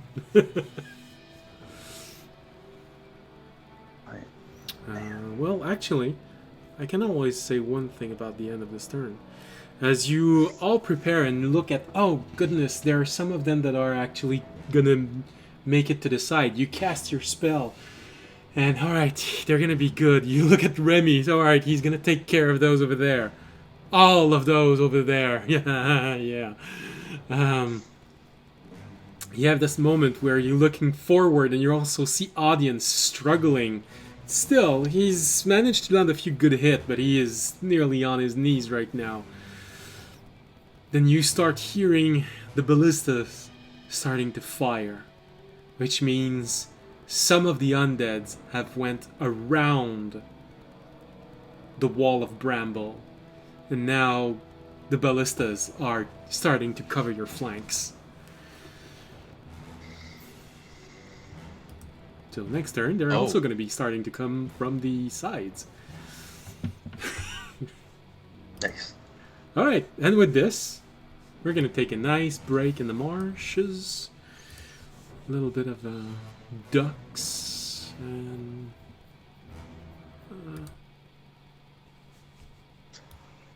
yeah, you know, you hear people laughing at all of your efforts. I mean, ducks being ducks, and Yep. Yes, Wait, why don't you have a bunch of ball bearings to throw everywhere? yeah, Because those definitely work in the snow, right? absolutely. Just throw them in the snow and they fall and they get inside, and just because they're there. It's like cats. That still makes it hard to slip on. It's like cats. You know, they see them and it's like a wall. Alright, see you back in 15 minutes. Bye.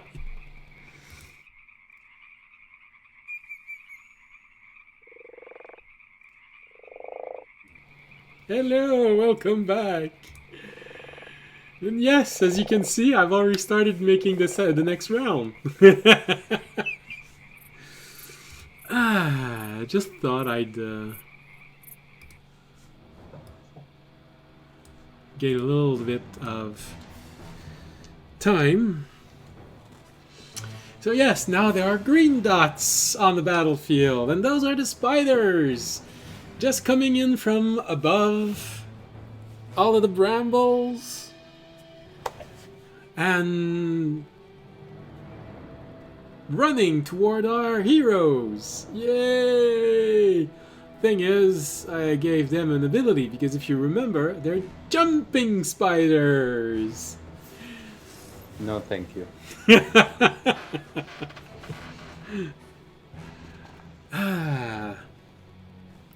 Which means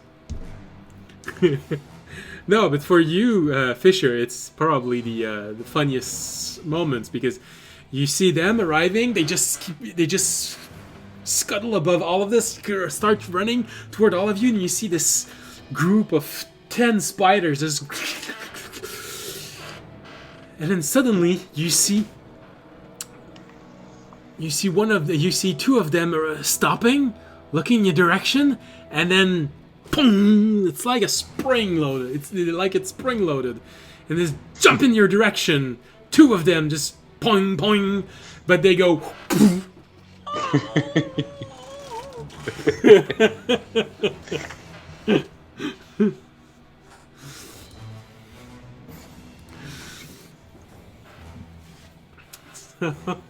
Grass.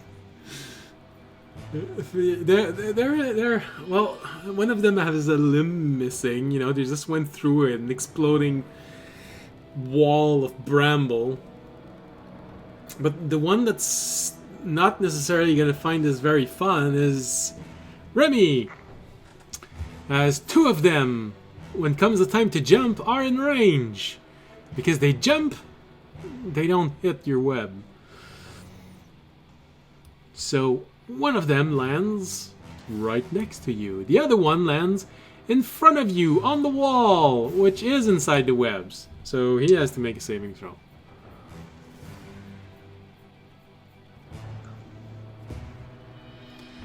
And your DC for the webs is? 14. 14. 15. I almost forgot putting the adding the dexterity bonus. Although, also, if the spider did jump into the web, it also has to make a DC 10 acrobatics check or fall prone. Well, it jumped above it. It's a jumping spider, but it landed at the end of it. Well, yeah, it still landed in difficult terrain. Oh, okay. That's why I'm bringing it up. Yeah, no, that one is 19, so. But there is one right next to you. Fortunately for you, Remy, it used all of its action to get to you. So you just saw this two spiders going on the wall next to you, and the other one go. But fortunately, they don't get to attack you. Alright, which means now we go to audience. Roll to see who attacks first.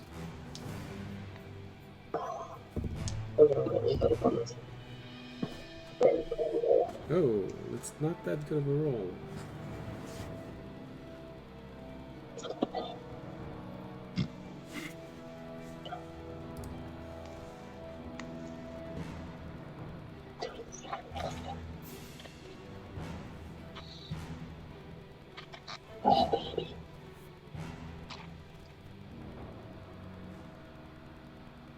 Nope. 18. 18. Oh, wow. You go first. He rolled 15. We have a chance. Maybe.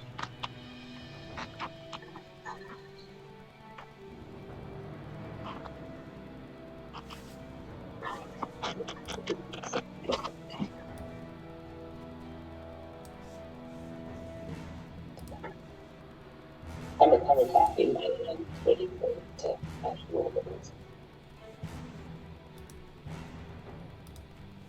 I couldn't hear it. There. It's a little bit robotic when you're talking.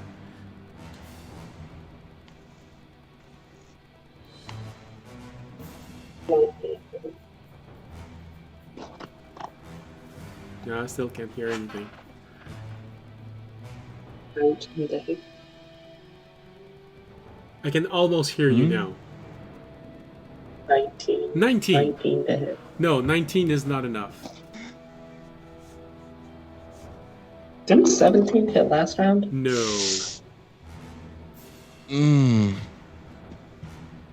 I mean, it did, but I'll take you giving it. 17 The hit? 17 shouldn't have hit. No, because last time you said you rolled 17, so I said with all of your bonus, that's enough. Oh, well, that was a mistake. I was 17 on the die. Whatever. Okay. I'll take the free hit, I guess, on Okay. communication. Alright, I'll roll again.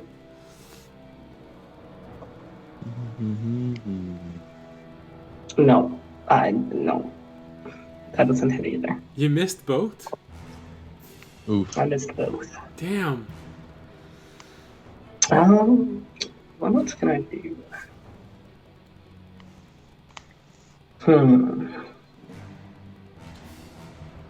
Shield of Faith is bonus action. Yeah. I guess Shield of Faith. Which adds 2 to your AC, is that it? Yeah. Alright, who knows? Maybe this is going to save you. Alright. His turn. 19. Nope.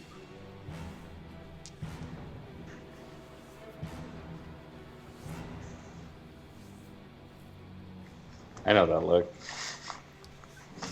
I think that was Not good. Was it a nat 20? What? No, it's not a natural 20. It's just me saying really low. You just saved your life, man, with that shield.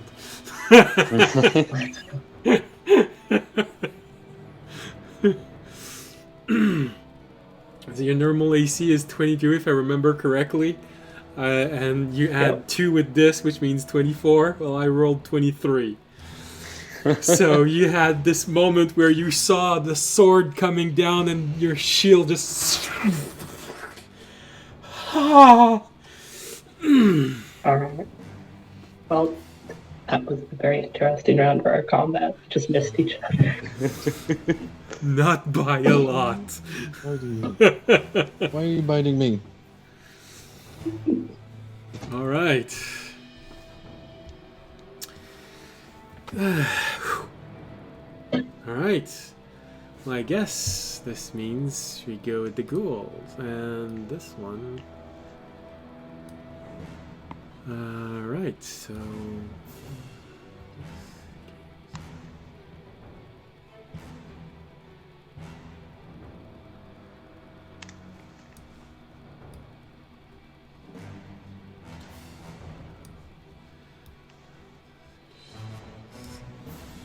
This one has to roll. It's not high enough. He remains stuck.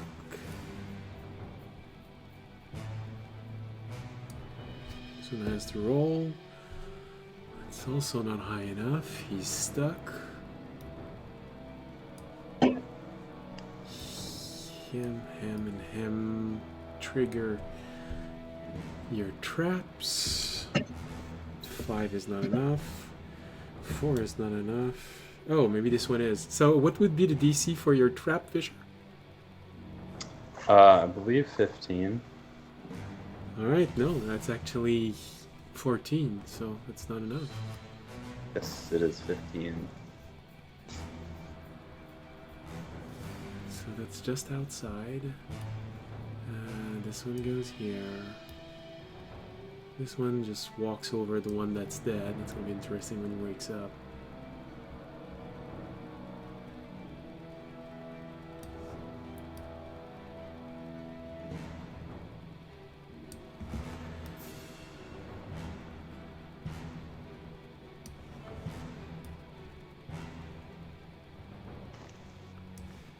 Alright.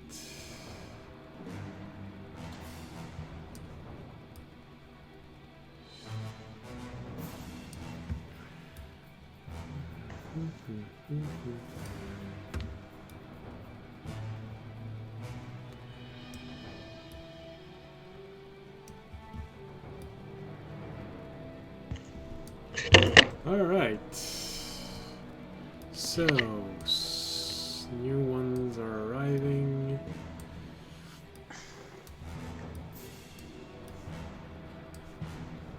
Hey, where did they go?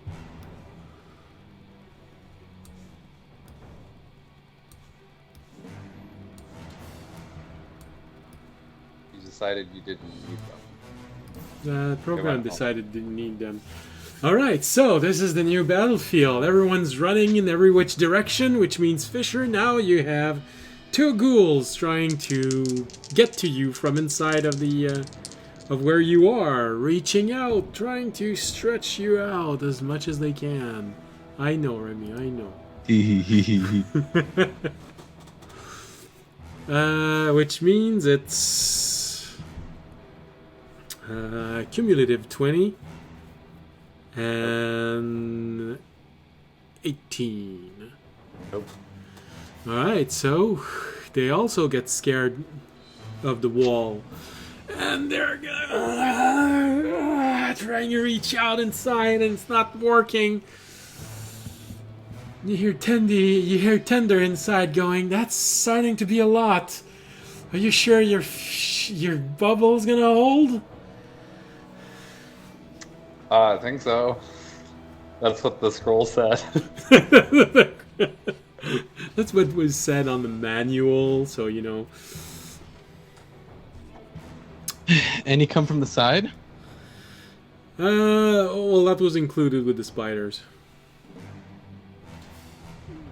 And yes, as you can see, there are some that have added themselves at the top. They're going from the top. Oh, yeah, I forgot to do the right side. Thank you for reminding me.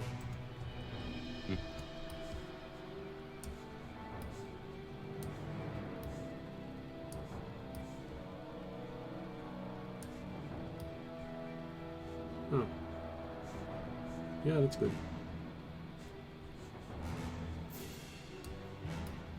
Oops. Produce 2 million.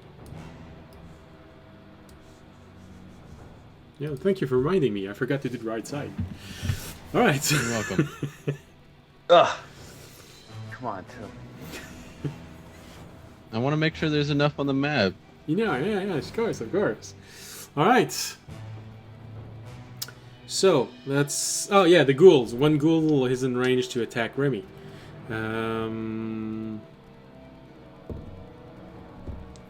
Remy, one of the ghoul is reaching out to you with a whopping 11! He just smashed... He just takes like one tiny step backward. Well, it's one that's running, so it ran all the way. It's sort of... It's just looking at you, but you're noticing that one of them is arriving from the back also, but he's not there yet. Oh, that's gonna... There are a whole lot... There are a lot of people in your web right now.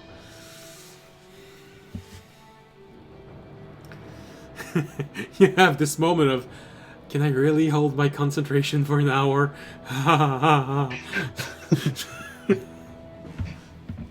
But then he remembers that he's been able to concentrate on the audience for like hours at a time, so... And then you look toward audience and you this. see him kneeling on the floor. Oh man, why? It's like, nope, web. I gotta have faith in audience. Well, that's what audience needs right now. So, Tobiyashi, it's your turn at the same time as the It's normal zombies. my turn. So I have a question. If I were to light off my cloth right now, would it go through the magic circle, or does the magic circle not do anything if I try to light off the cloth? I think it goes through. It doesn't specify anything about blocking magic going outward. All right, and when it says 30 feet, Yes. each undead within 30 feet of the burning cloth, is that 30 feet in each direction? Yes. Or I think that's Oh. radius. It's a burst of radiant energy.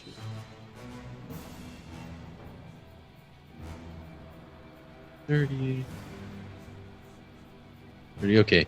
So that hit like almost all the ones around us. I am going to light off the cloth.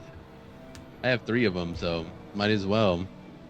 That's why I wanted more on the map, but I guess not that many came. Well, the zombies haven't had their turn yet, because you go first. Anyways. Yeah, light it off. I mean, there's a big clump, like, on either side. It's more just, like, deciding where you want to stand when you light Well, it. yeah, huh? So, okay, if I stand there...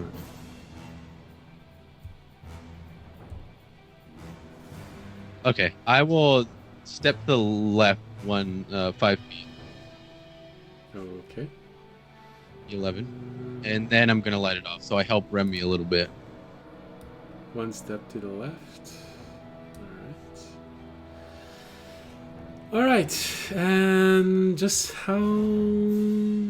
They have to make a DC. They have to beat a DC 14, right? Because it's my Wisdom modifier plus my proficiency. Wait. Yes. So 14. And... If I'm doing that correctly, it says 8 plus Wisdom, which is 3 plus proficiency.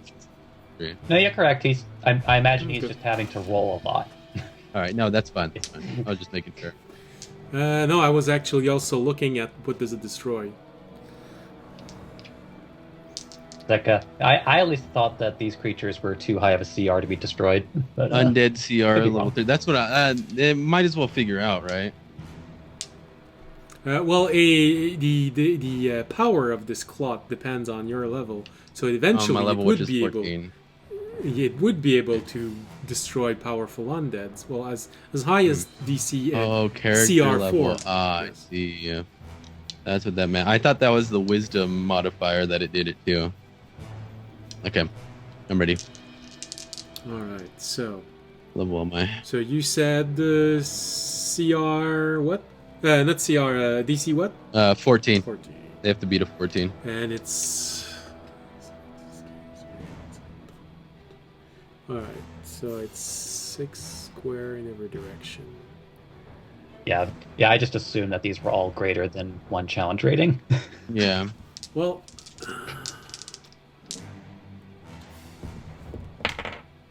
Because that's where our level's currently at for Destroy Undead. Mm-hmm. We'll see him. Damn. It's like trying to hit audience. Oh no. So... Can't say that.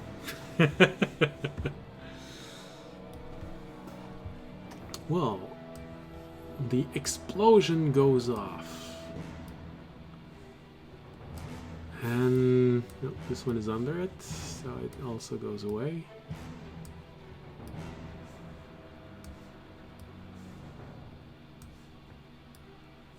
And this one, and this one. So, oops. It's the entire square that I took.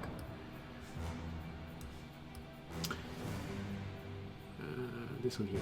Alright, so you light the cloth, and the cloth bursts out in light everywhere, and when you take a moment and blink, you have confirmation that the normal zombies are not high enough, are not powerful enough to resist that. So you cleared out all of the zombies that was within a radius of 30 feet of you.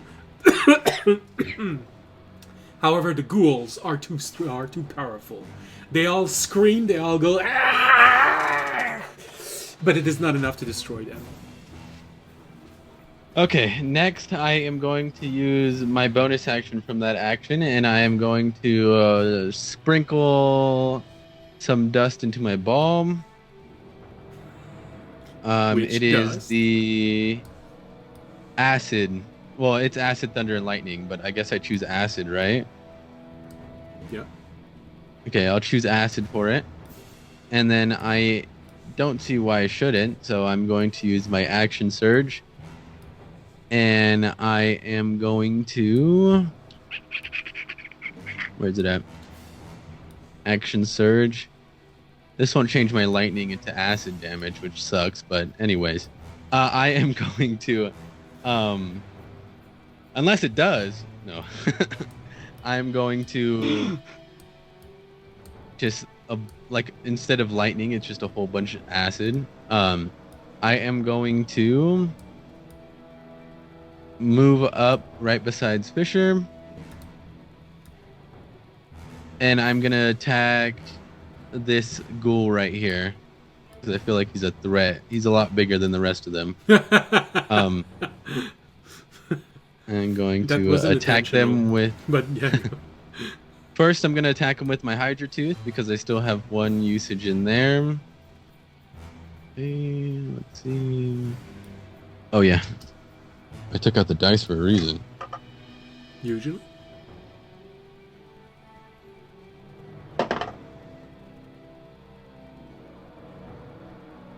Uh, 23 to hit. That is enough. Okay, and then it is... Just to be quicker, zombies have 8 AC. Ghouls have 12. Oh. Okay.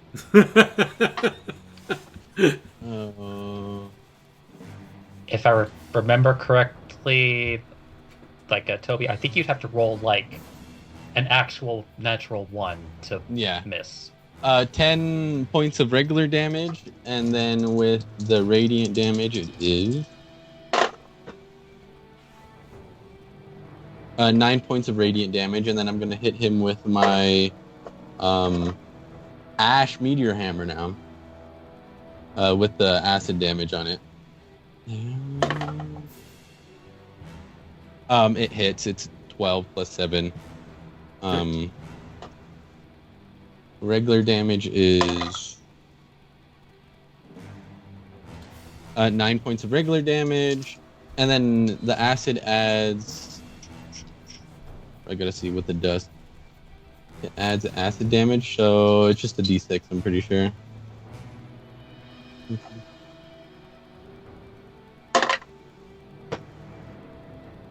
Mm-hmm. 4 points of acid damage. And then, just to set up Fisher, I'll use a key point and hit with my bonus action. Alright, so in grand total, sorry, I lost count a bit. In grand total, you did how much damage? So 10... Oh gosh. 10 plus... God dang it, what was it? 10 plus... I think it was 7... 2 acid damage. This is normal damage, okay. Right? Yeah. 10, yeah. 7. And then radiant damage was 3 plus 6, so 6, 7, 8, 9. 9 points of radiant damage. And then the acid damage, which was 2, 3. Okay. All right, and then I'm gonna use my meteor hammer, my fist now.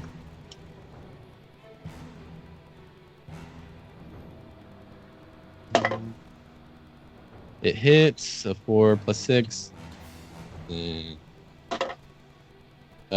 plus 6. Total amount of damage is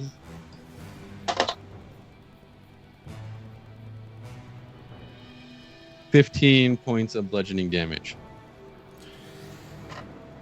Okay. It falls. That's the end of my turn. You manage to make another one fall to the ground, Tobiyashi. Let's go. That's your highest death count so far, too. Let's see. I gotta read something really quick.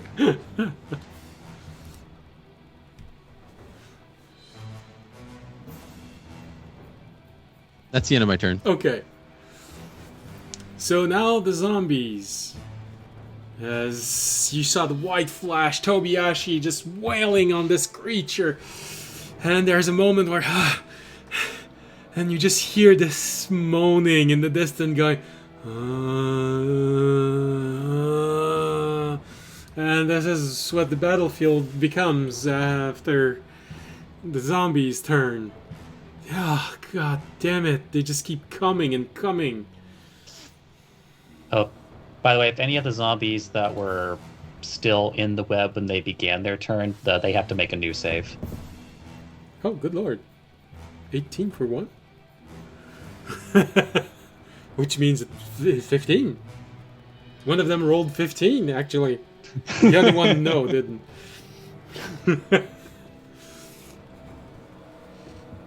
So one of them actually managed to break off? Wow. So that's the first one, which means it's this one here. Well, they're not that smart, or he's just gonna place himself in a position where he can actually hit Tobiyashi. Not Tobiyashi, Remy. So he's still in the web. You know, half-eaten brain. They're not necessarily very smart. So it's... oh wow, a grand total of 20! Let me hear it. Well, actually, I do have to ask before I say it. Okay. Because, didn't you say that this, wall provided some amount of cover? He's attacking... oh, he's attacking from diagonal. Well, that's an interesting question. The wall would give you covering from there to there.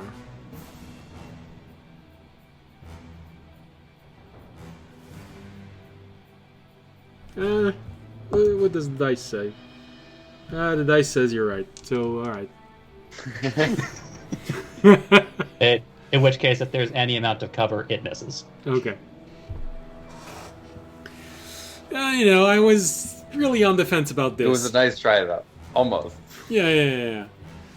Because I can see where the wall ends, and it's sort of half, but also I'm looking at this, and I know you'd be, just pressing yourself on the wall. So, all right. But the dice said you're good, so I respect the dice. Not the player, though. No, I don't care about the player. It's just the dice. Who needs players when you have your own dice? So, all right. Oh wow. Yeah. D&D. Gotta make sacrifices. I choose my dice. All right. So that was Tobiyashi. That was the zombies, which means we go down to Remy. Remy, you're starting to have a whole lot of people around you.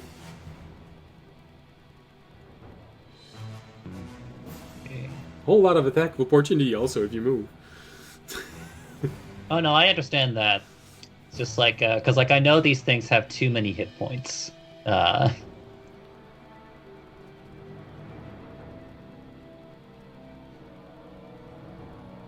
So what I think I'm going to do... So just so that it is known, I remove a third of all hit points of the monsters that are going through the brambles. Oh no, I'm just basing off of the numbers that, for example, like Tobayashi's been having to do to put down any one of his targets. Just I know for a fact that I can't bring one of these targets down in a even with a single attack. Well, you might have a chance against the zombie.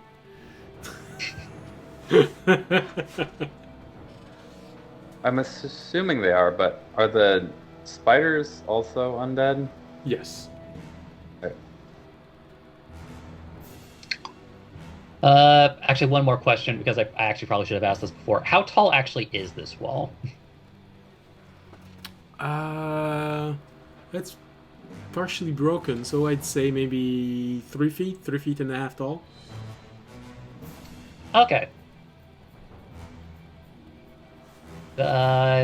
In which case, I have no reason not to use this because either it protects me, destroys something, or nothing happens. So 2/3 good chance. Yep. Raymond will now burn one of his own claws. Okay.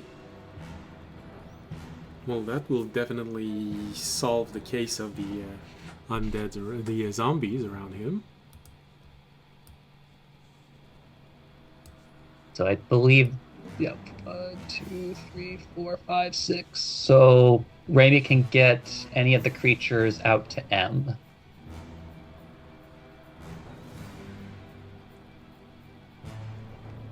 And you're level 8. This is where we realize that Remy is actually level 14, and I wish I was level 14 because, first off, I'd have a lot of stuff that I wish I had earlier, reliable talent, and I think blind sense also comes online. Proficiency in wisdom saving throws. Wait, no, I think that's level 15. But you get the idea. Yeah. Alright, well, you burn off the cloth, and you have confirmation that the spiders are the same DC, the same CR as the zombies, not the zombies, the ghouls. So, because your level is 8, you know that they're... Well, that's meta, I know, but still. Challenge rating 2 and more. Mm. But I do have to ask, because, that's just the destroy effect. But, Yes. do any of them look like they've been turned? Aha. Turn. For turning, it is DC what? Oh, it's the same DC. Okay. Remind me. Your DC. Oh, it's okay, right. For me, it's DC 14. 14. All right. So this one failed. This one succeeds. This one succeeds. This one succeeds. This one fails. This one fails. This one fails. This one fails. This one fails. This one doesn't know, but it failed. It doesn't know it, but it failed. Well, I have to roll for the one that's unconscious. So. All right. So, which means, oh, that's funny. All right. So this one didn't like it. It ran, but it ran toward the last line of defense. So the one at T4 did run away. The spiders didn't run away. The one that's arriving from the back didn't run away. Well, they're turning to run away. They're not turning to run away, I mean. But yeah, it's they'll be using their next turn to dash away from me. Yeah. The two inside of the webbing, they look like they want to run away. I don't know if they'll be able to. Well, basically everyone else succeeded. They failed. The only one who actually succeeded are the two spiders and the one that's coming at R8. So everything from M to... well, that's it. where you are up to M, and including the one that's unconscious. They're all running away. One of them doesn't know, but he's running away. All right, and then let's see.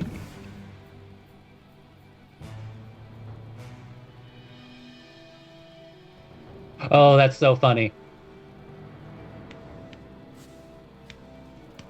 Oh, that's so funny.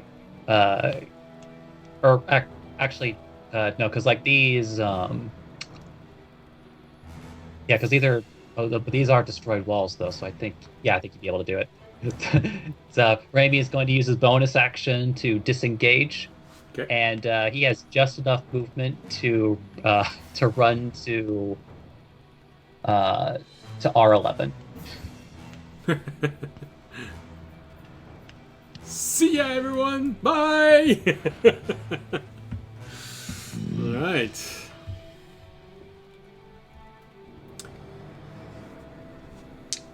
Alright, well, that means we go down to Fisher. I am gonna mess up some spiders.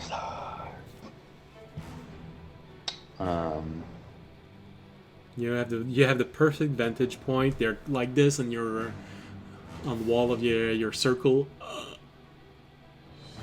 Mm-hmm.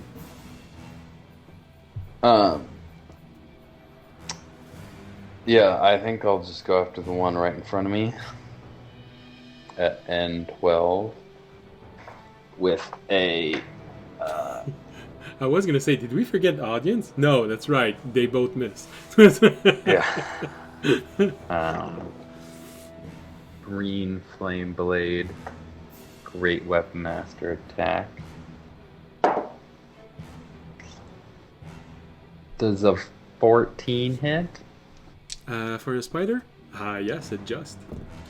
Oh, sweet. Grab all my dice.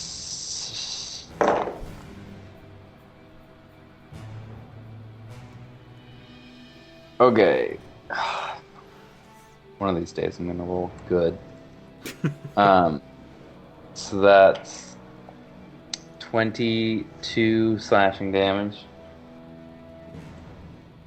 Okay. 8 fire damage. And it is ignited. Okay. Damn.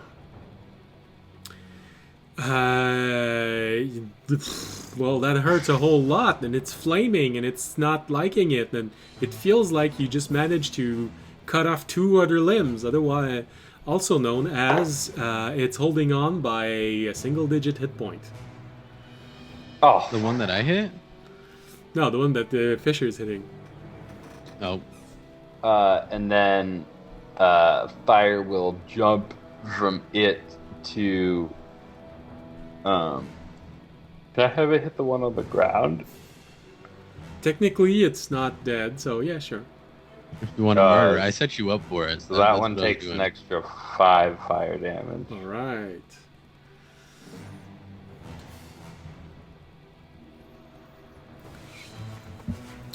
Anything else?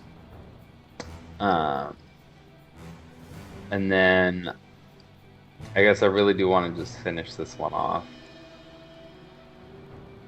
What? But that is annoying.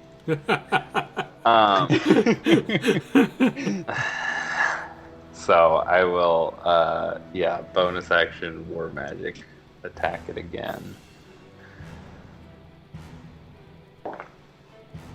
Yeah, that's 22 to hit. It's dead. It has For- less hit point than your minimum damage. Yeah. This time it works. You just slam your sword in the middle of its in the middle of its head. Damn it!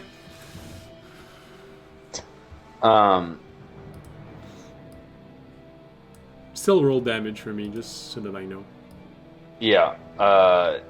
So that is 21 slashing damage Okay. and 3 fire damage. Okay. Damn, it's nearly all the way to completely and totally dead. And on its neck, speaking of it, were any of the... I don't think that the one... Is the one at N13 the one I hit the first time last? No, this one exploded when Tobiyashi used the cloth. Oh, okay. But yeah, so the one at... Yeah, so that one will take an extra d6 fire damage on its turn. Okay. Alright. So. Yeah, this moment where, oh, yeah, it feels good. It's down. And the other one is burning.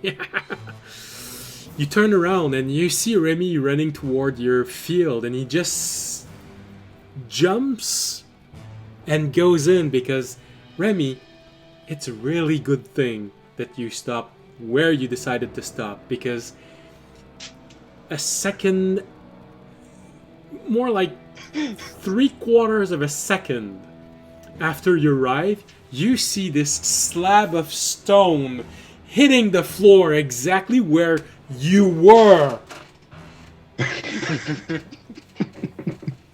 Well, I kid you not. I'm every 2 rounds. I'm rolling to know where a projectile hits, and if you had not moved, you would have been slammed by a projectile.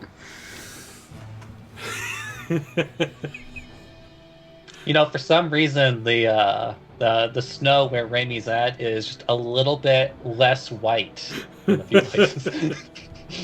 Or more, bird poops. Here's a question. Yes. More white. For those with the ridiculously high passive perceptions, are these things in the air long enough for them to see before they come down? Ooh. To get like a vague sense of where the next one might come in. You'd have to start paying attention only to that. Okay. Because they are arriving pretty fast. Mm-hmm. Alright, so Lucky Remy. You know, it's suddenly making sense why this is a 20 by 20 grid. It's a lot easier to roll for these rocks when you can just roll 2d20s. Mm-hmm. Now you understand.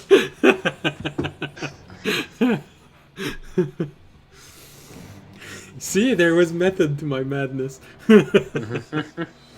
Alright, so you see the round ending, and this slab of stone falling exactly where Remy was a few moments ago. You hear Tender next to you going, "Good reflex. I'm not sure I would have been able to save you with that."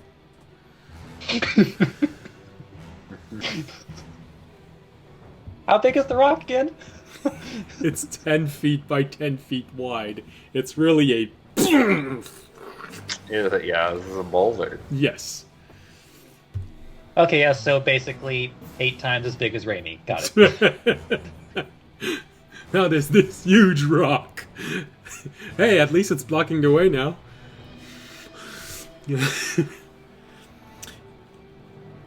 As this round comes to an end, you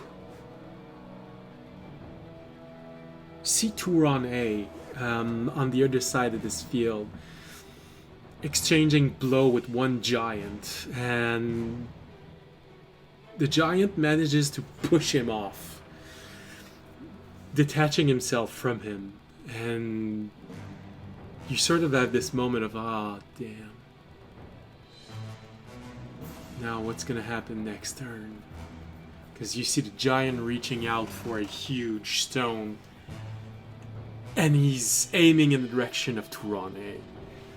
Next turn might hurt a whole lot, even for a elemental champion. But the round goes back to the beginning with audience. Are you awake, audience? Do you still mute? Yes. Aha! Initiative. Okay.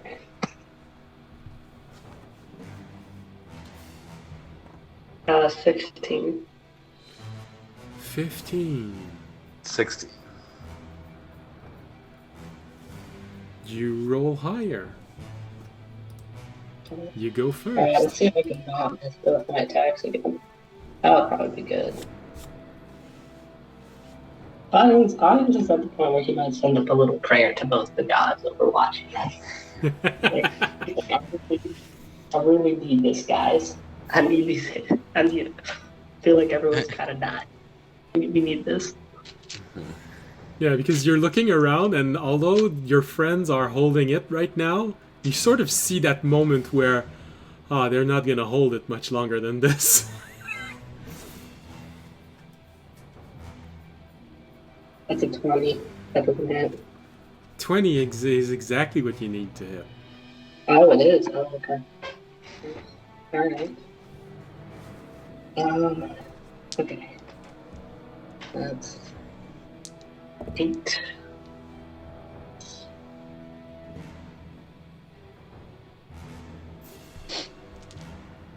Um, 18. Plus now level 1 smite. 13.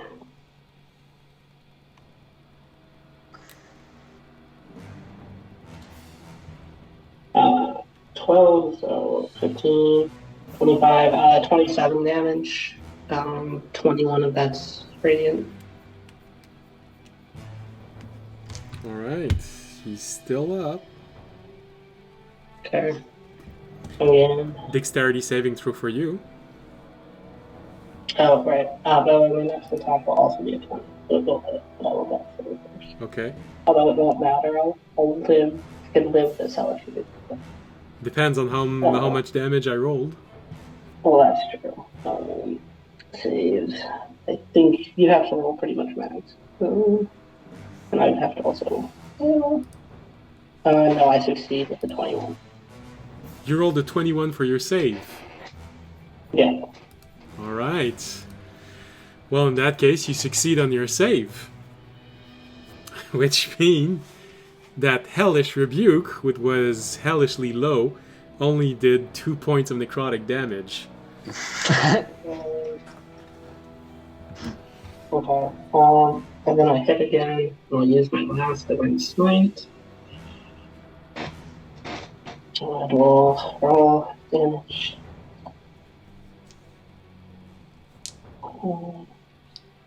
Actions. That's 9.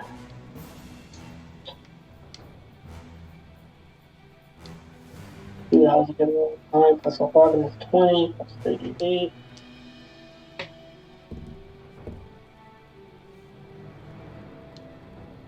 So that's 30, 34, 25 of that is radiant.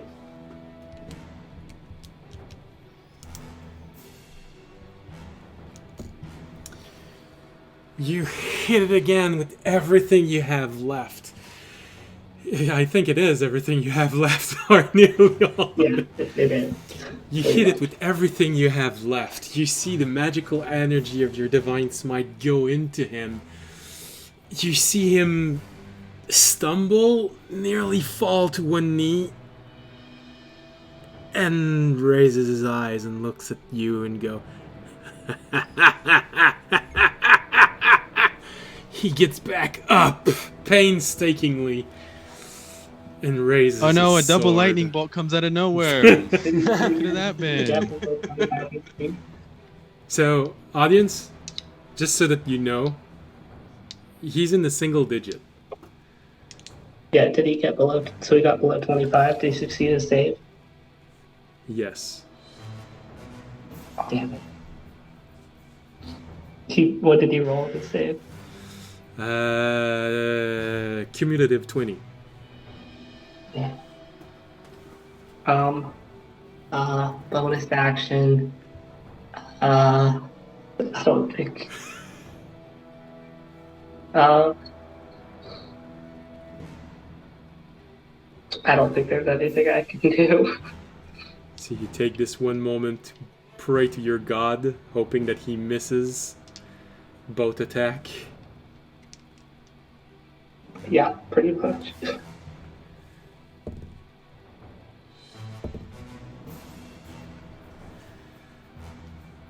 The first attack, you have this moment of prayer.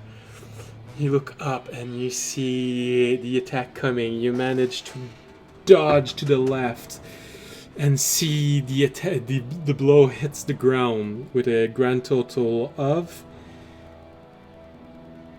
21 to hit. But on the backswing of this, he goes up and slices in your direction for a grand total of 26. Yeah. Hey, who wants to shield me real quick? Okay. You see the energy of his attack, and he puts everything he has into that attack. Okay, Okay, I'm so gonna go down with it. Actually, mm-hmm. it's like every part of Raimi as like the one closest thing that he has to a squire in this whole party wants to be able to see if he can turn that attack into a miss. But Yeah, I think you're too far away. I measured earlier. I am within 60 feet. Oh, damn. All right. Do you want to try this? Exactly. Or not? It is audience's fight. If you do this, you interfere. He's you know what? He's my one other member of the Dragon Cult. I'm gonna allow this over. He also is blessed. Okay, so I think this counts. Very specifically, like Raimi is going to clasp his hands together with the symbol of the dragon between his taloned hands, and silvery barbs the attack. So it's not really Raimi that's doing it; it is doing It's it the by dragon. the will It's the dragon. of the dragon. He's channeling the dragon. Mm-hmm. So, you have this moment where... Come on, please. Don't let this happen. You pray as you see that last strike going toward audience. And I rolled higher. Damn. Well, shit. Well, You see that flash of light coming down on audience. The initial strike hitting you for the physical strike hitting you for 16 points of damage, and then comes Yeah, the that's divine. he's Hello, down. about 180. No, there's no divine. What are you talking about? Which means it's...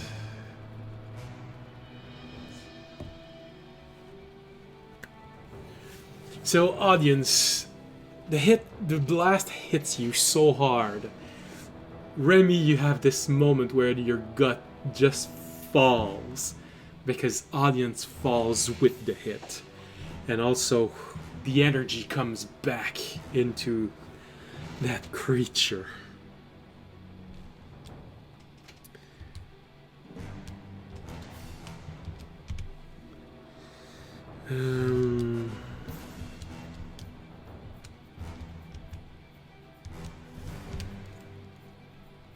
Alright, that means it. So, audience,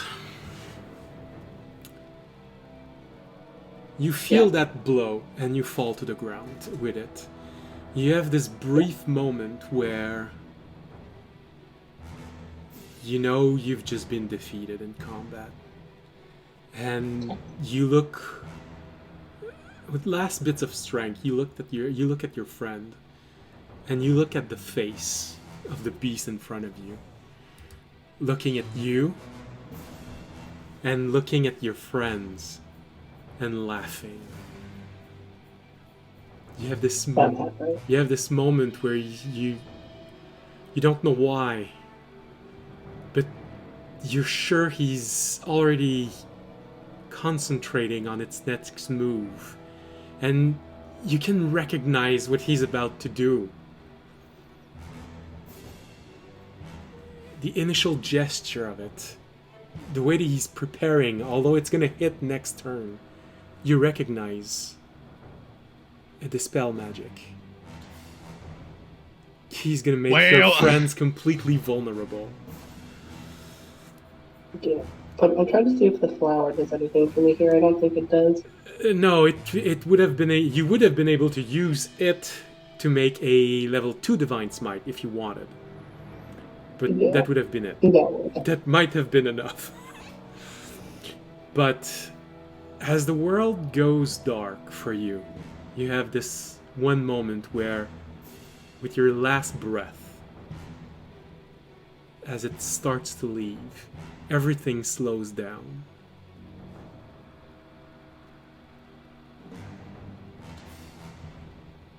And your enemy just seems to move away. Just as if someone pulled the world apart, creating a vast distance between you and your enemy. And I'm doing this because of the prayer you did, because of how Remy didn't want you to fall, and because you have a choice now. You see in front of you a sword and a spear. That decision is gonna cost you, no matter what you do, audience. You recognize the sword as the sword you had when you started this adventure, a sword gifted to you by your god. And you recognize the spear as the spear of the god who protected you against the creature in the dark. You can only reach out to one of them. You know. There goes the dragon. I couldn't hear what you said. Sorry. I said I'll reach for the sword in this situation. You're gonna reach for the sword. Alright. I'll reach for the sword. So just to make sure, because your volume drops a bit, you're reaching for the sword. Yeah, I'll reach for what I've always trusted in. You In the trust. beginning, in my moment. You trust your god in this moment, and you reach out for the sword and you grab it. You're gonna know what happens when your turn comes back. Alright. Which means we go to... For what it's worth, because of the fact that Remy was so focused on audience, the source of the advantage would have been given to audience. Okay. So the next d20 you roll, you get to roll it with advantage. Alright. So...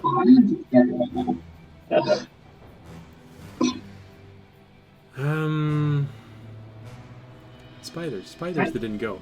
Fortunately, the barrier is still holding, which means it's getting pretty tight in there. Because all of the spiders that have the opportunity are starting to focus on you, and you have spiders everywhere just accumulating and starting to inundate the field. There's definitely the sense of, oh man, guys, we didn't do enough. They are overwhelming us. It's just a matter of seconds. And you just saw audience receive a deadly strike.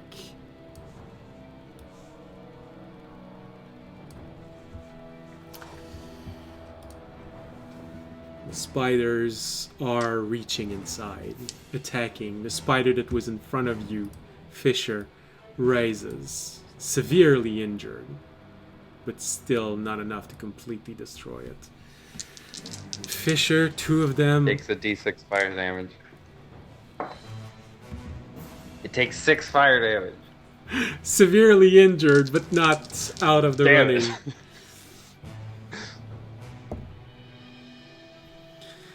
It's... oh wow, it reaches in for a total of 23 to hit. I'll yeah. That hit. Okay, you're not... okay. I feel like I'll need it more possibly later. Alright, so you have to do a Constitution saving throw, please. Is this against poison? It is against disease. I am immune to disease. You're immune or resistant? I am resistant to poison. Oh. I am immune to disease. Oh, well. That's a good thing. You can't be turned into undead by their bite. Whoa! Ah!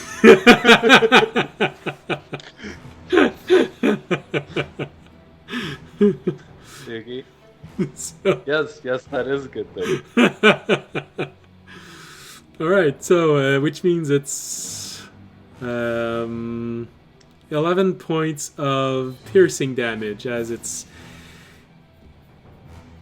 fangs reach inside and bite into your arm that was attacking another one just earlier. I succeed my concentration check.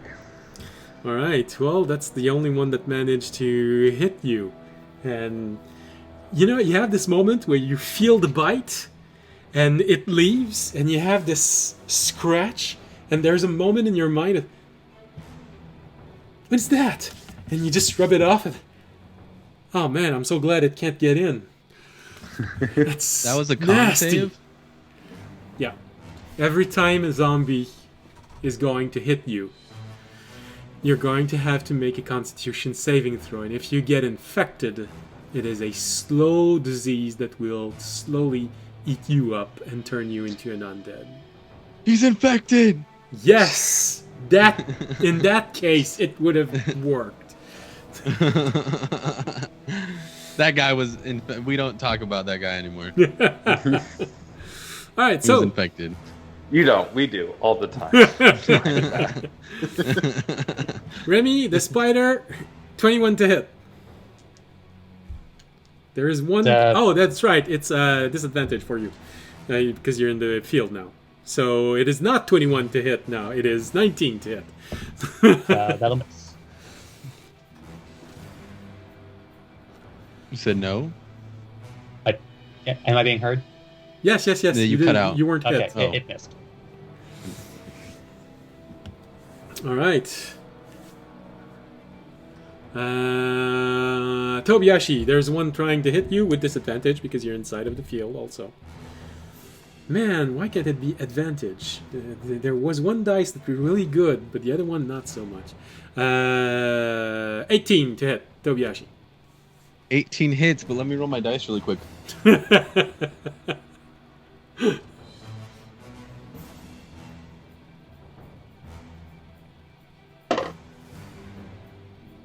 I rolled a 6, so it hits one of my mirror images instead. Yeah, all right. So you see the spider coming, and it goes up and grabs one of your illusion, and suddenly just tries to pull it out, and you have a wah! Nice. Oh wait, a duplicate's AC equals 10 plus your dexterity mod. Okay, yeah, it hits it. Duh. Honestly, those things aren't going to really matter as far like the AC is not going to really matter that much. Yeah. All right, that's all the spiders that are in range of you, and there are more and more coming, moving. Some of them have actually managed to leave the battlefield. Oh yeah, that's right. This one ran because of Remy. I forgot to do it because it's their turn next. This one actually managed to run. This one, the other one is trying to run, but he's not because he's still stuck in the webs.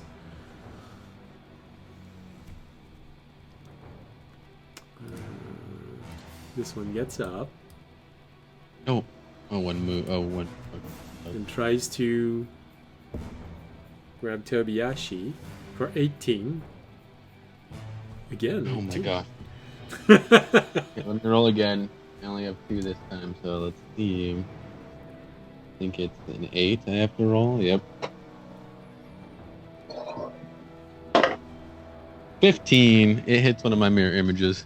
Yeah, that's good. That's good. All right, you see your mirror images getting snatched out one after the other. Oh shit! You have these I would have moments. been infected twice. Yeah. Okay, guys. All right. The last one trying to hit Fisher with a natural 1. I don't have to roll for disadvantage with natural 1. Can't get any lower than this. It just looks at you and looks at the wall and goes, ah! No. All right.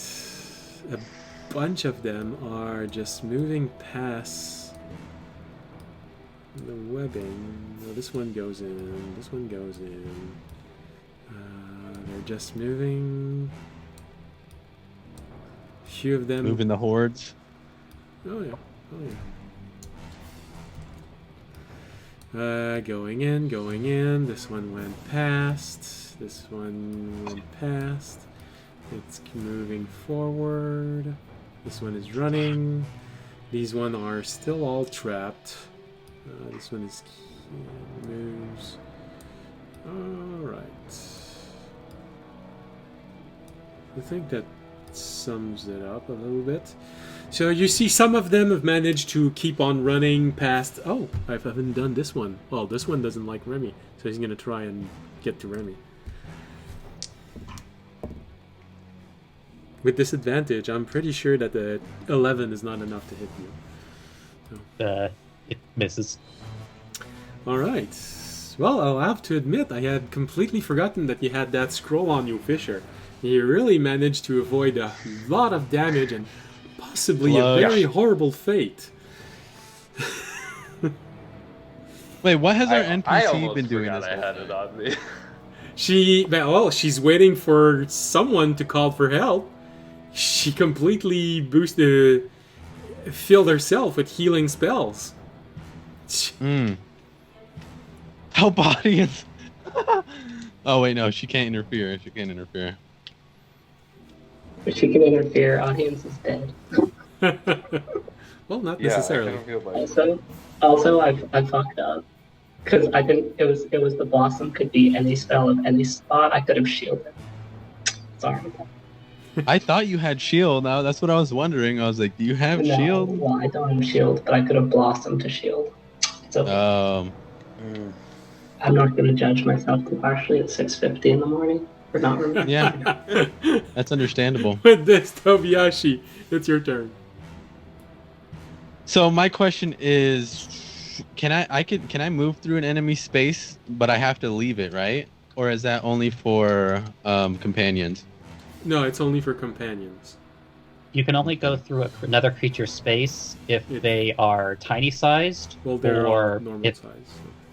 or if they're otherwise like more than one size larger than you. And neither of these qualify. Wait, more than one size larger than me? As in, okay. basically, these would need to be huge or bigger. How big are these spiders? Medium, I'm roughly guessing? the size of a large dog.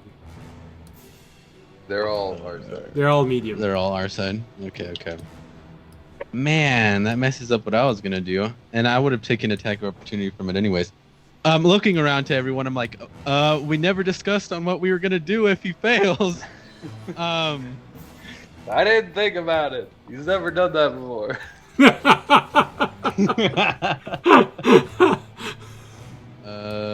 Let me read something really quick.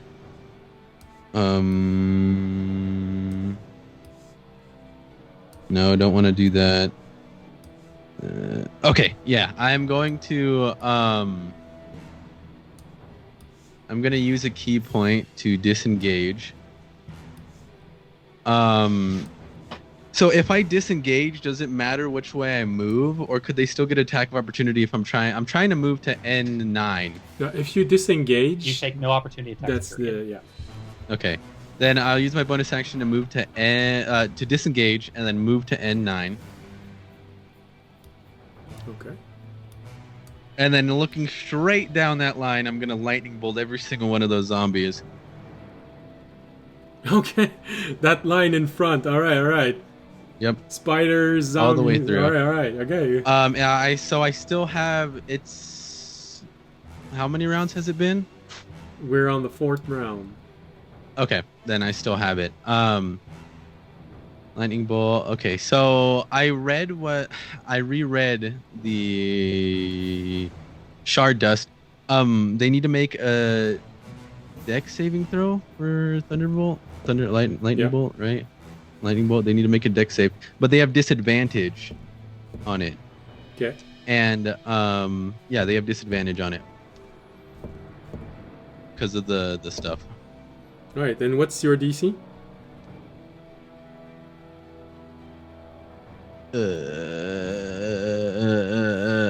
15. All right. I don't even have to roll for disadvantage. They already all rolled too low to succeed. Okay. So the original spell is, and then when I level it up, it's an extra d6. So 9. It's an extra d6, and I think you had it to where. I could roll it again, yeah, and see which one I want to take. All right. First one. 29.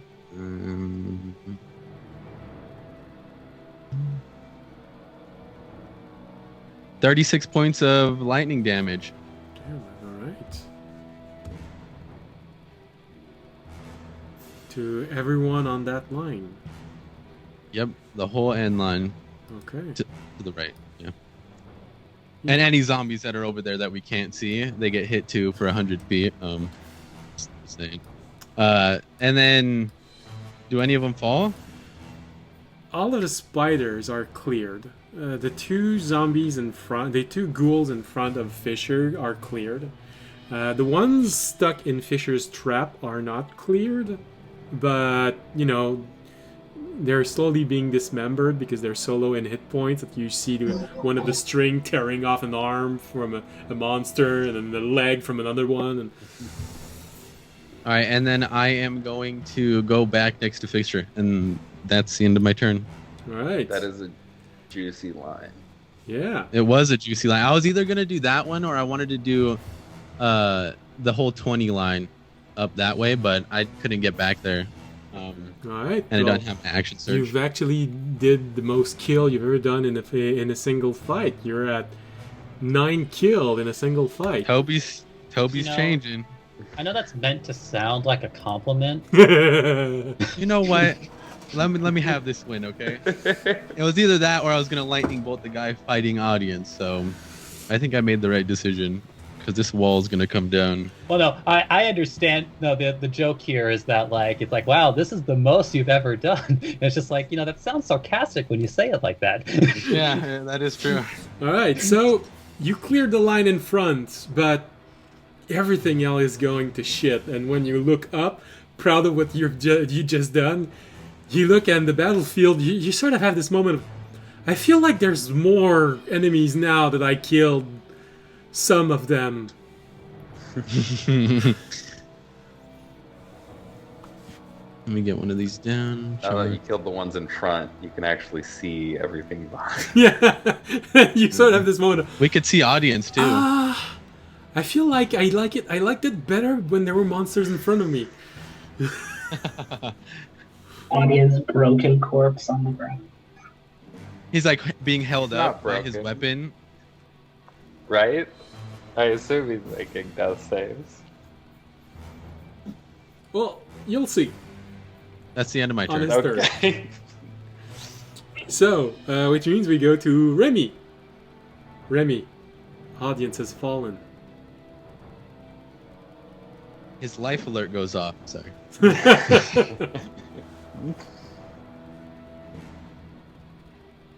I do the anime thing where as I'm falling, I just point to Remy, just like, it's on you now. His face is like all black, like the whole front of his body.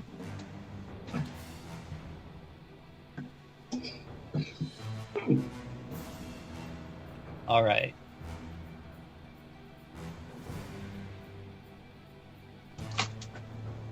Like, Raimi is feeling a certain degree of desperate. With a little flashback to another moment in your life 2 days earlier. Well, 3 days now. All right. You know, I'm gonna do this sequentially. All right. So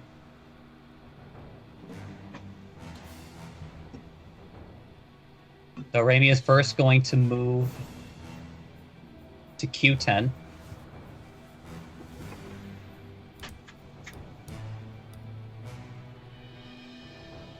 So the one just below Raimi gets an opportunity attack.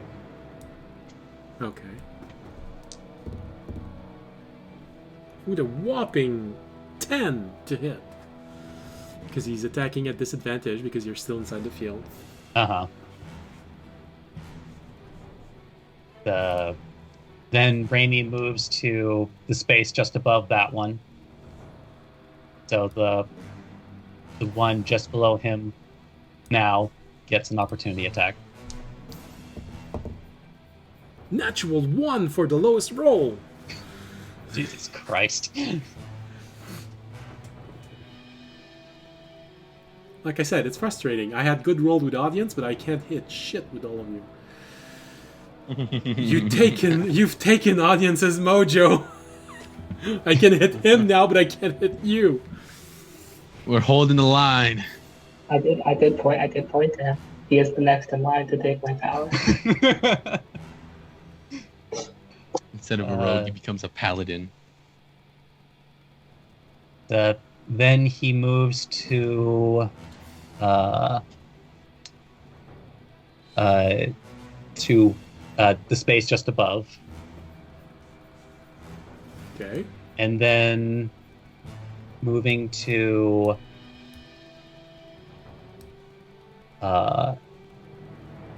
N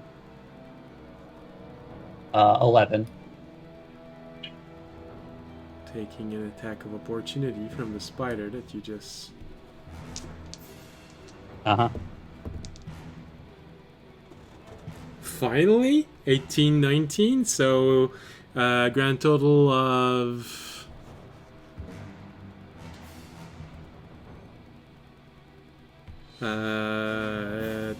26, 27. All right, I was actually waiting for this. Now I use silvery barbs.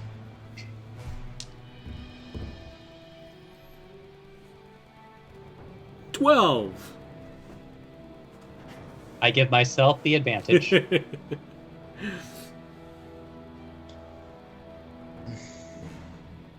let's see what Remy's doing. And now that Raimi has the advantage, Raimi is super angry. So he's pulling out his bow. Oh no. That's good. That's good. And he's going to shout in audience's voice, "For the dragon!" as he now makes a shot with advantage on the champion. Go ahead.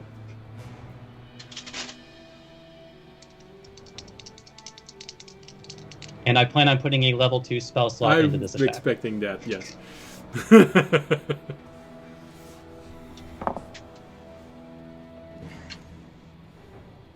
I wish I could get the... Actually, I can't get the camera over here.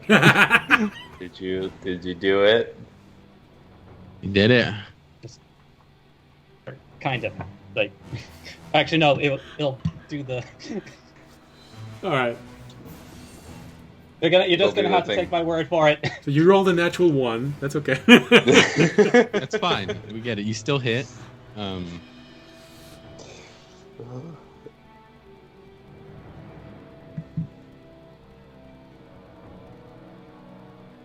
Actually, should I have to remind myself what the dice are? I I think this is the first time I've had to use this for this bow. think it's a D8. I'm not sure. A D8 for cantrip level, a 2D and 3D8, I believe. Hold on. Actually, yeah, that sounds right. I probably have it really near.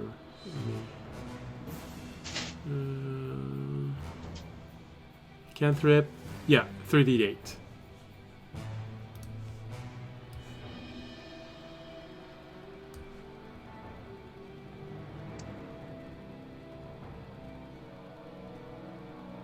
I feel good that I had like all these different dice prepared.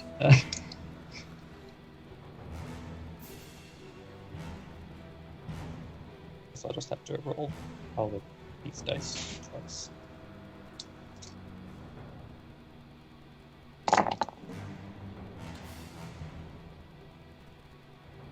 All right.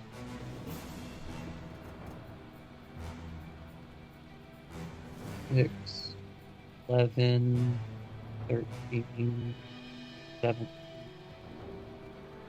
Should I?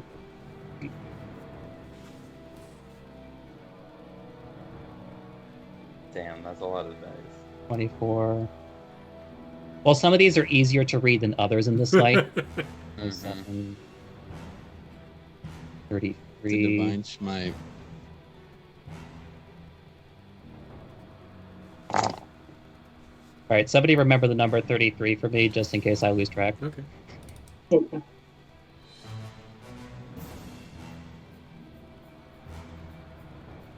39, 42, 46, 49, 50, 53. So a total of 58 force damage. All right. You see your bow, and charging it, you've never charged it before, so you've never felt how it is when you pour energy into it from spell slots.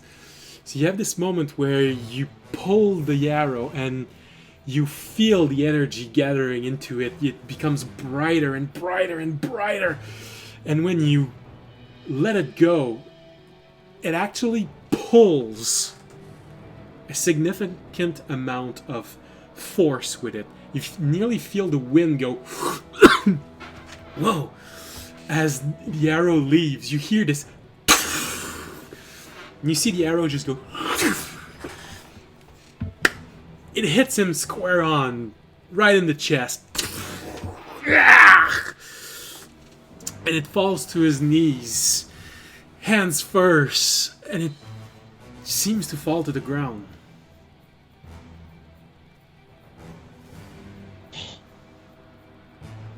It's on the ground. The arrow disappears. You look down and you even see the path the arrow made as it was moving, because the energy was just pushing everything in its wake.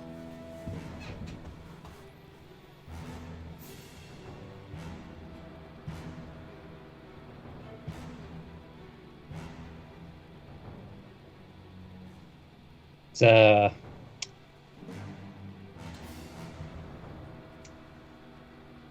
I guess like Ray would be like possibly like a bit stunned, but then he remembers like, shit, if all the undead around here Suddenly swarm audience. Yeah, so I think Raimi's first instinct would be to run to audience's bodies, so but I still have my bonus action available because I was hoping to fish for advantage from silvery barbs. Alright.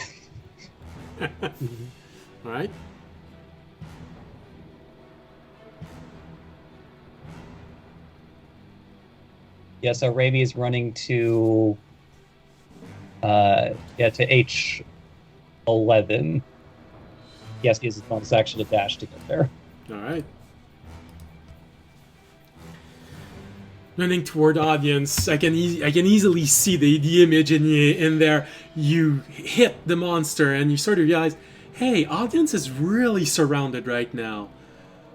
And you start running toward him, slide into place with the sorcerer's bow ready to fire again at whatever is coming your way. Looking around with this hypervigilance in your mind. Fuck, there are a lot of undeads. Shit, this might have been a mistake. All right. Well, this is what we call. I wanted to call it tunnel vision, but there's no tunnels here. Fisher. Audience has fallen. Remy has done something stupid. Tobia, she's still next to you at least. That's supposed to be my job.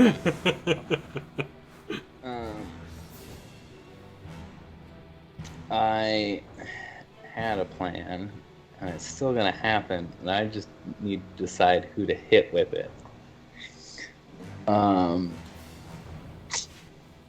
So I am going to move to M11.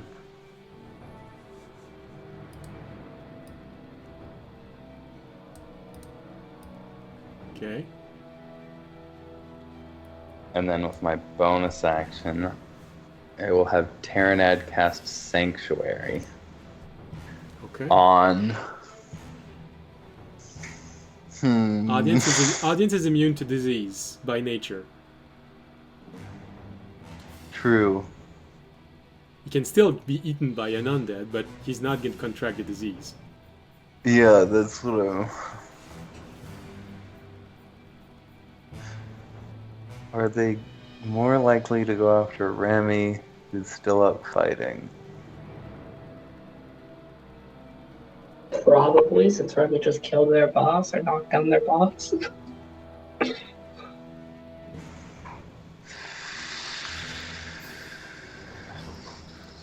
Yeah. I will cast it on Remy. What is he casting? Sanctuary. Sanctuary. Or I'm having Terranad cast. You ask for Terranad's aid? He says no.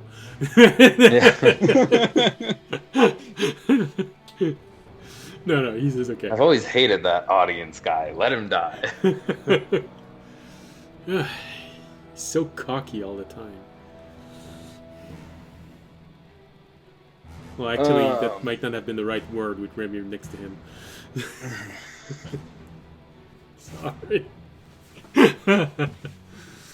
Alright. Sanctuary. And that's it? No. Well, I have my action. Okay. So what are you doing in this moment where everything looks so nice? I'm gonna go back where it was. And smack the spider. Go ahead. I did my thing. I helped. as much as I could. I can't. You know, in Kick it fairness, that far. spiders do have a tendency to get slapped when discovered. It's not usually with swords. Alright, so you move into position where you can actually hit the spider, and you hit the spider. Go ahead, hit the spider. I don't think I'll hit the spider. Actually, that's only gonna be an 8 to hit. Damn, you actually managed to miss. Yeah. And then my second attack, that will be a 22 to hit. Oh, that's enough.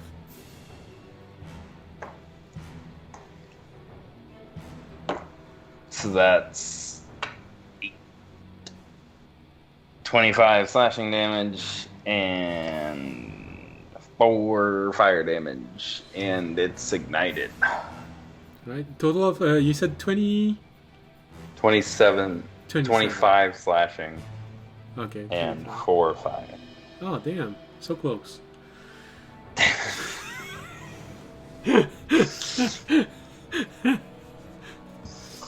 Oh well.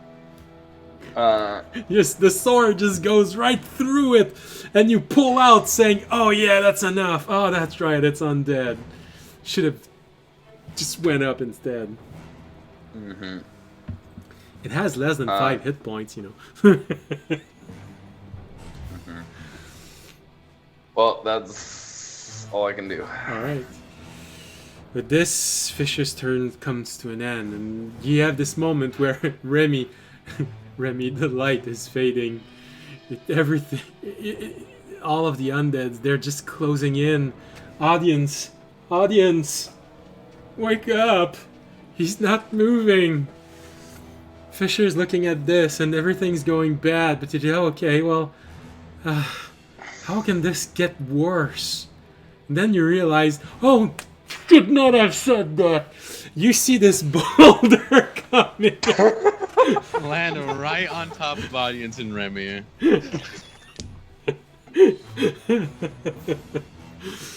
You see a large boulder going right above all of your head and slam into one of the tower where the arcane ballistas are.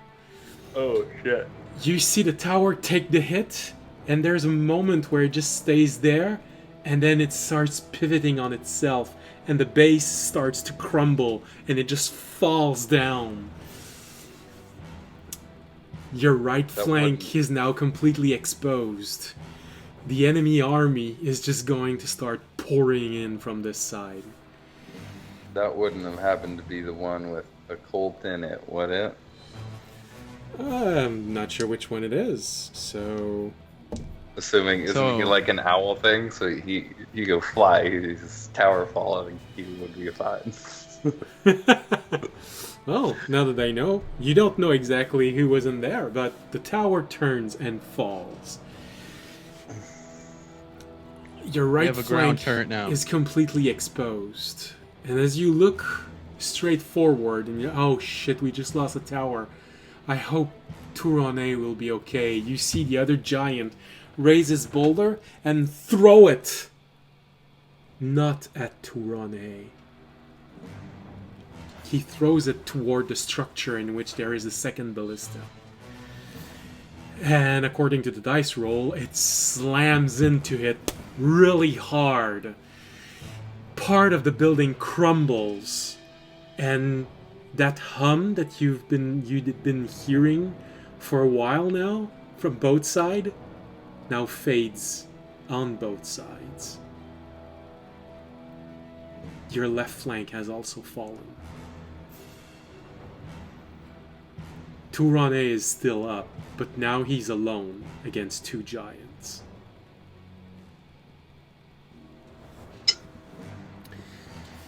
Well, shit. Audience, we go back to you. Roll your initiative. You actually rolled this with advantage.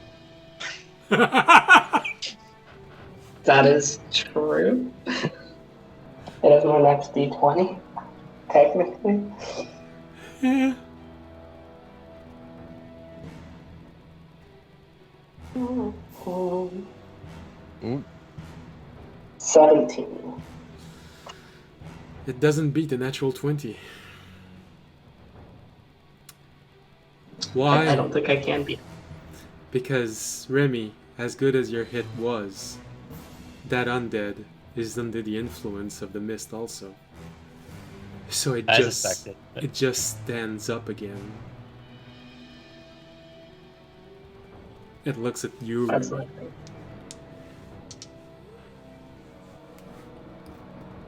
It steps over audience. And his sword, both hit, come down to you. Ah, damn. He has to make a wisdom save. Oh yeah, that's right. Who knows? Maybe that's gonna help him, because what I have in front of me is gonna hurt like hell. So what's your DC? 15. Wisdom? Yeah. Damn, 15. Wait. Yes? Silver bar. Or do I want to do that, or do I want to do it against the attack roll? You choose. I already know what's the result of the if I reroll this one. So whatever you want to do, go ahead. I think if you do the attack roll, it's messing with the fighters of their god. He's attacking Remy, so Yeah. I mean, I've already declared it on table that Raimi is semi-representing. Yeah. I will do the save. The save? Yeah. I rolled a 14 again, and he has a +1, so 15. Damn it! Damn. I will give Remy the advantage. All right. Oh, jeez. Remy, the first attack is 31 to hit. It hits. You're finally hitting Remy. Damn. Oh my gosh. 18 points of normal damage. And I am using the spell points for this, so he still has one good high-level Divine Smite.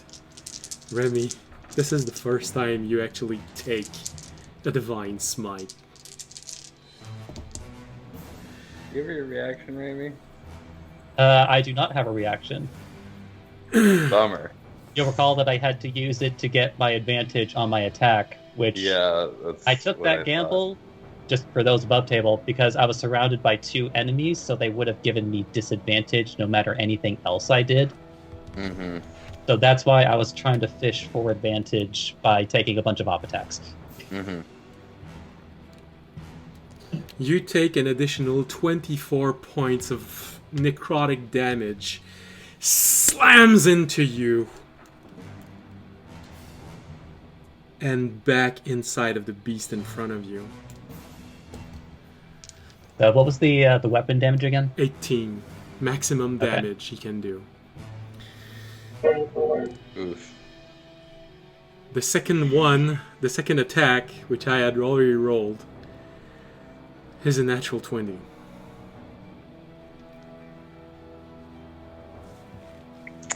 Well, fuck.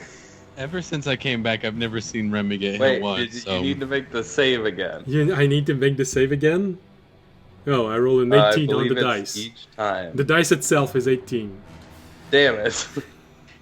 Sorry, Remy, I tried. No, I understand. Alright, so... While that all sounds calculated, this was also a character move, so... Oh, no, it's okay.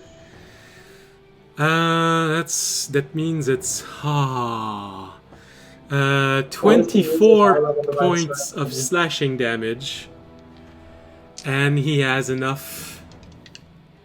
Oh, he used too much. Okay, that's an interesting choice.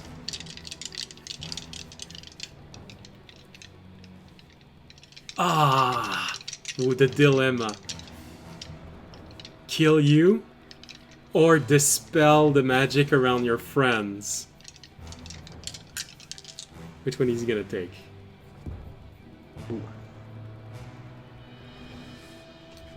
I was wondering why you kept saying that the barrier's holding for now. I'm like, it lasts an hour. What do you mean now? Alright, Remy, this is the first time I give you this choice. Black or blue? Black. I love how when someone says like black and blue, I immediately think that's like the color. That's what you call bruises. So like asking if you want black or blue is like either way I'm getting hurt.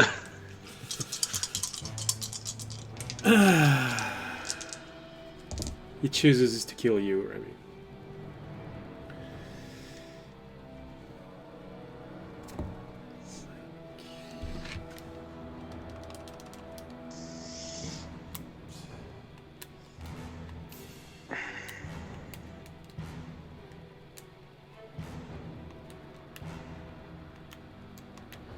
.42 points of necrotic damage slams into you.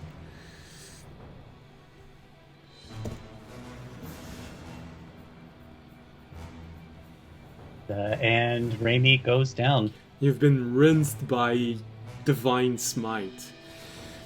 But now comes Audience's turn. Because Audience, you reached out. This guy's fucking up the dragon right now. Sorry? So this guy's fucking up the dragon right now. Oh, He's yes. fucked up. You reached out to the sword, reaching out to your god. You know that this decision is going to anger the other god. And please, your god. When you touch the sword, you just hear your god say, "Well, that deserves a second chance." And you feel a gentle breeze. You recognize that he's... I know Remy's gonna laugh, is gonna smile on this one. He blows new life on you, as a dragon would just...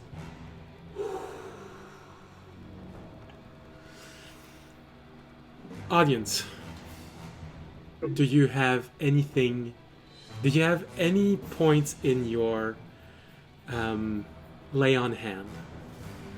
I have 40. Your lay on hand gets emptied by your god into you. And you rise again. With 40 hit points. Okay. You have your turn. Okay. Do I have any spell slots to put back or no?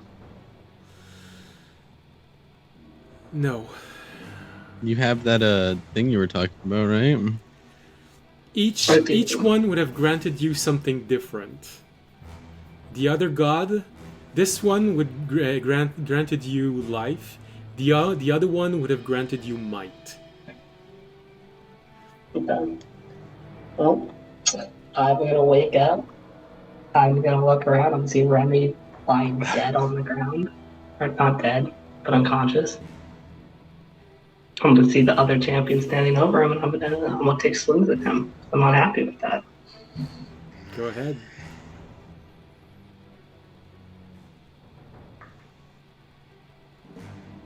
With the 20 to hit. Yeah, you have 20. You need to 20 to hit.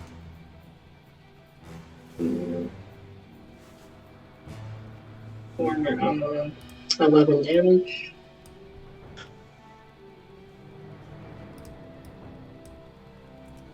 How much damage? 11. 11. All right. I can't do a lot now that I've done this fight. And Well, it's your Second mace. Your mace does radiant damage, if I'm not mistaken. yeah, I know. Okay. And he has to make the save. And nat 20. Nice. Hey, Let's go! buddy. You know what? Yeah. We're gonna use the pedal. Reaching out to all the gods here. I'm gonna call upon my favor, seeing my friend fallen before me, knowing that he probably sacrificed himself to come to my aid after I fell, to use for a level 2 divine smite. Go I'll ahead. use the blessing. We're not gonna be.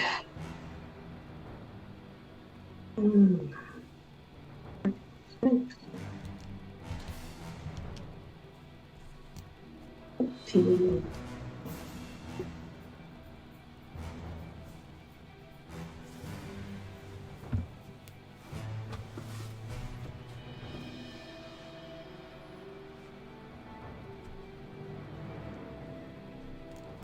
Uh, 76 damage. 76 damage? Yeah. 7-6. Yeah. Bless you. Damn. Well, that's what happens when I crit, because I roll 8d8. Oh, okay, Radiant. okay. How much of that was It's radiant? like- yeah. Oh, take away 11. 95% of it. 65. All right, that's all I needed to know. You turn around and you reach inside your mind for that blossom, and you take all of its energy inside of you, pour it in your weapon, and throw everything you have against this creature. The energy pours into it. inside, there's a moment where you're not sure what's going to happen, and you see the energy starts to expand inside of him. Light starts bleeding out of every wound it has. It eventually goes up, and out of its mouth, its eyes, its ears, every hole it has. If Remy could watch, it might even get out of his butt. You don't know. It's every hole it has starts pouring out light, and his figure simply vanishes in that bright ball of light. When the ball of light disappears, you just see dust falling to the ground. Because it also failed its saving throw with less than 25 hit points. Honestly, I don't think it would have mattered on that one. No, it just makes a little more cinematic. Now it even doesn't even have a body left.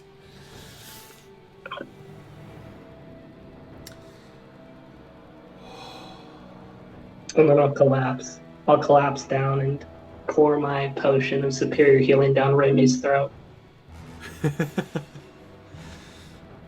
You have this moment where, God damn it, I won. It took everything you had. Because it was a paladin. I actually rolled an entire paladin. You just beat a level 10 paladin.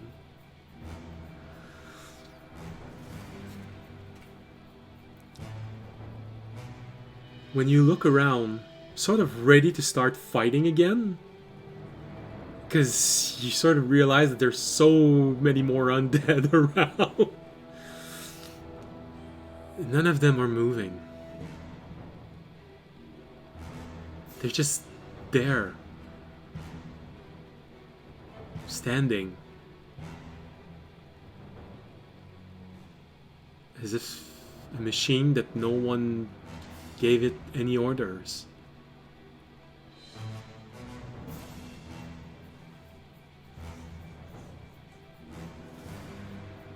Nothing's happening.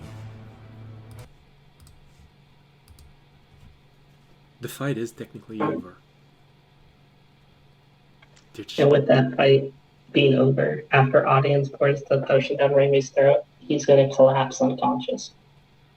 And wake up Wow. in 2 weeks after he has his... Yeah. Because I think he said he was going to be there next week. Alright. So, just so that you know, and to put it cinematically wise, you're gonna spend next episode in a bed recovering. Yeah. Alright. I guess I'll rush over to audience and Remy. I don't know how big I'll go. Remy is. So I'll pick let me up roll. audience. Let me roll Good. for the potion. Yeah. That was 84. It's a bajillion. You're 1, 2, 3, 4, 5, 6, 7, 8. Remy, you gain back 24 hit points. 28. It's plus 8. No, plus 8. You gain back 28 hit points. So Remy, you wake up with some sort of liquid that doesn't taste good in your mouth. But you realize that it's a potion and it's being handed to you by audience.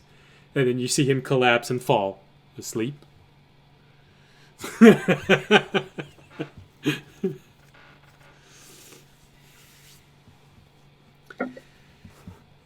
Fisher and Tobiashi, in your bubble, you sort of had this moment where you look around and all of the undead, they just stopped moving.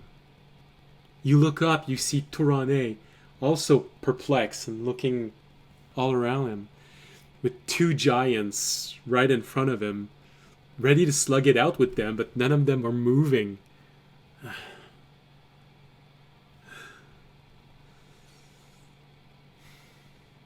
Well, I'll run over to Fisher and Remy.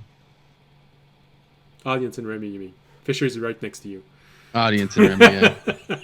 I run all the way yeah. to Remy and then back to Fisher. I also run over because I don't think Toby's gonna be able to carry audience. I wrap up Remy in a backpack. No, just playing.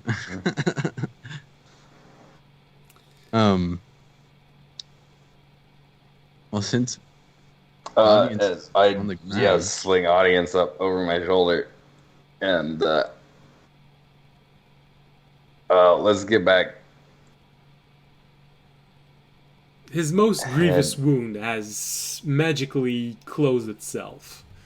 He's still injured, but the large gaping wound that went into his stomach and slightly up, probably toward his heart, is no more. It's not there anymore. Yeah, let's get to somewhere relatively safer than in the middle of a zombie horde. Alright, I'll see you guys in 2 weeks. Bye. Have a good rest and have a good week in Ireland. Bye. Thank you.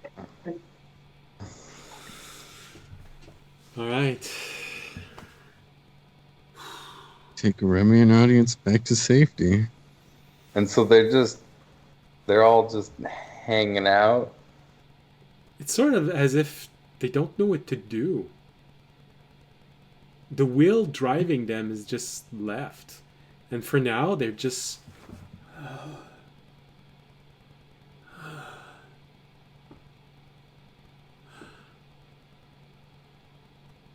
Okay. Turon Hay is gonna mop up everything after when he comes back, though. Yeah. That's good. Pulls out a literal mop. Yeah. I guess I will, sling, fireman carry audience back to tender. Oh, right. She took a shearer with her to the fight, and she's just okay. It's a bit of an odd weapon, you know. They had 4 handles, but she just put it on her back and give it to me. I'll carry him to the infirmary. She's surprisingly strong because you have this moment of he's really heavy. Oh, here. Never mind.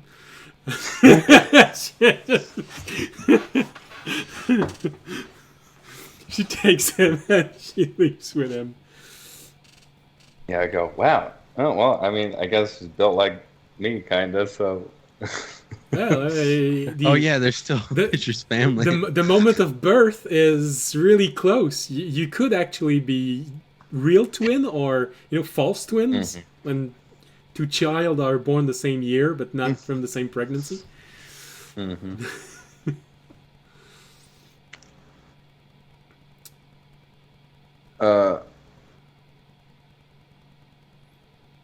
Well, you see Malgam coming. Let's get back inside. You see Malgam arriving. And, I wanted more. Well, they're out there doing nothing. Well, it's not do fun whatever if you they want. don't fight back. Oh well. Now, okay. Remy, you good? Well, considering how 28 is still below half, I feel like Ravi just has like this out of it kind of like look on his face, still trying to process everything around him since he was just gotten up a few seconds ago. Why don't you go with audience and tender, and maybe she could patch up some of your wounds too. We'll take care of everything out here. There's just like audience. Just like looks over. Start scurrying over there. You see this construct that's she's as thin as a model, but she's carrying audience in his arms like this, as if he's just a bag of potatoes. And she was actually as large as a door. Ravi now also has this underlying concern, just like, wait a minute. There are a couple times where Fisher might have been joking about ways that humanoid bodies work.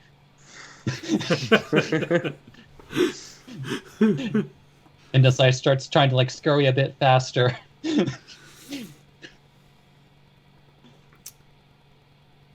Well, And then I will. So Malcolm came out. Is Chief also here? You see him dusting himself off.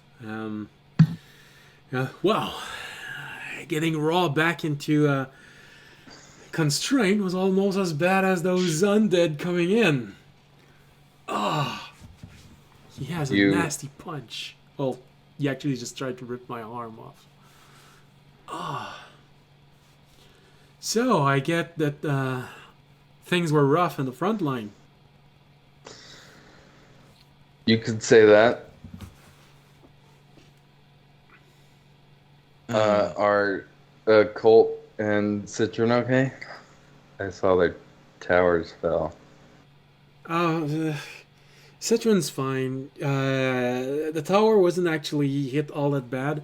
It's just that the floor under the ballista was severely damaged and the ballista fell. She was already trying to realign it to help you all, but apparently you managed to solve the problem before she needed to. Well, Colt is in the repair shop. I mean, he did take a tower on himself. Spy went. That's kind of bad finding her friend. He can take it. Don't worry about it. That's the advantage with us. Even if we lose one arm, we can just build another one. Yep. That's why when you see this kind of shoddy work, I blew up. Well, as it happens.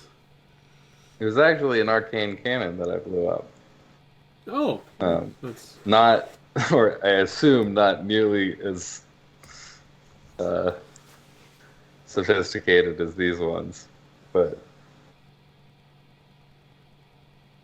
yeah, it was out on a boat in the middle of the ocean, so then I had to float back and then... Oh, well, in that case, that's not as impressive. Usually you actually try and have a backup plan so that when the boat blows up, you don't go under with the boat. I feel like I'm in that was like my first... Oh, sorry. No, I mean, come on. Have you ever blown up a boat? I start backing away. I'm just going to go meditate. You guys talk. You guys haven't seen each other ever. Well, I've never seen you before also. Well, I've seen you yesterday, but... I'm still backing away. I'm going to go climb up the wall and meditate for a little bit. All right. Okay.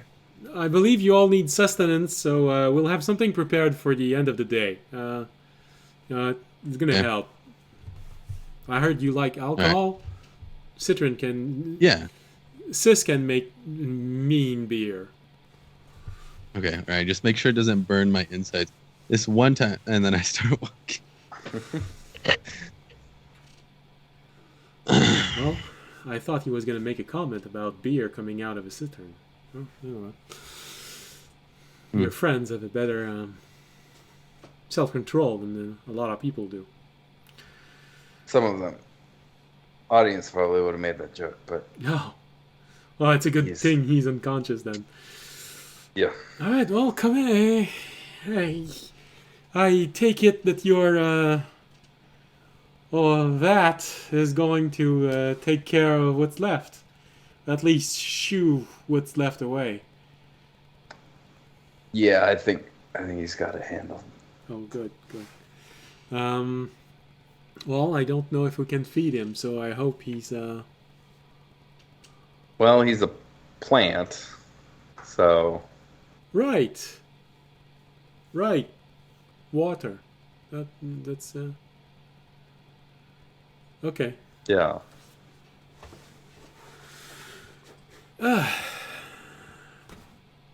Oh, here, come on. are gonna go see your kids. Your kid. It's only one kid, right? Yeah. Okay, good. I mean, it would be fine if you had more. I'm just saying, you know, it's good to start with just one. Mm-hmm. Although more would have been a better sampling size, because still don't know what's up with that. All right, so Tobiashi goes back to his quarters to meditate. Oh no, I'll climb up the wall and I want to meditate over the zombie horde that's just standing there. All right, so you climb on top of a building near the edge, and you look at Turane just slamming the undead that are on the ground like some child who I won and just keeps crushing everything under him. You hear him from time to time mumble, "How I feel about that."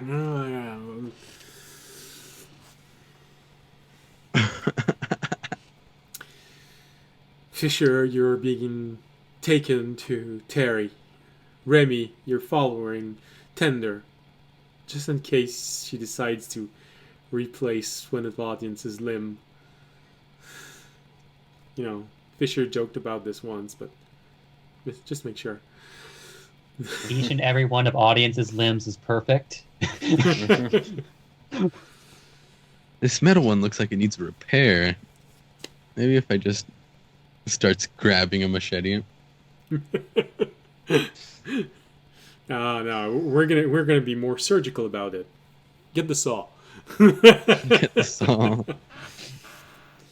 All right, I think this is. We had a chainsaw this whole time. Maybe we could have used that for the undead. It's a staple of the undead, you know. If you'd left more people, if you had left more, if more undead had managed to get in, you know, you would have heard someone go. Aah! All right, so I think this is a good place to end today's stream with a victory. It's a good thing audience won. And yeah, actually, Remy. Actually, the dragon won. The dragon won, yes, of course. And, you know, even Remy, when you think about it, if you hadn't brought this enemy down, he would have used his magic to dispel the barrier Fisher had made. So, you know, essentially, you saved the party. Well, at least that's how you play it in your mind.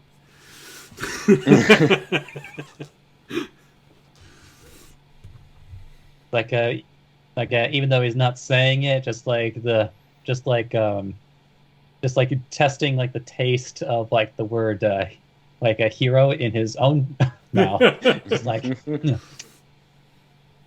weird taste. I don't hate it.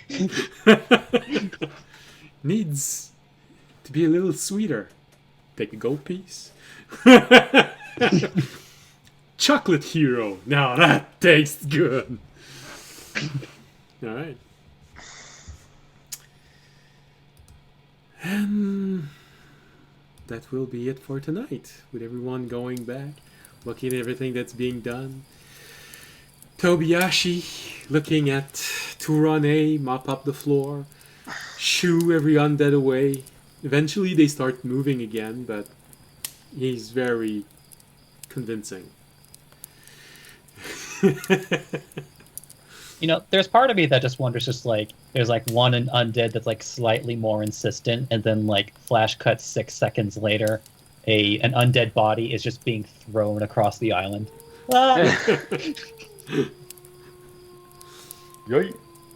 So, if you want to know the reason why all of the undead stopped, is because every time he uses channel divinity, he summons undead. He can summons, as you saw on this battlefield, he can summon zombies, ghouls, and spiders. But they stay, and they stay under his command. So all of that army was everything he conjured since he became undead paladin. This is why, when he died, they were left without a command. And this is why the battle stopped. Just so that you don't think that, oh, I stopped the battle because you're about to die and I didn't want to... No. There was an actual reason for this. I assume... when you set up the, insanely huge army thing with the one big dude, you kind of understand that you've got the... Suddenly, a level 20 wizard comes falling out of the sky. Yeah. And the reason why it didn't turn completely bad horrible is because the enemy didn't have a time to take a turn between Remy's interference and... Yeah. Because they would have. Now the deal was off, and they would just have closed on audience and eat him alive. But they didn't get their turn.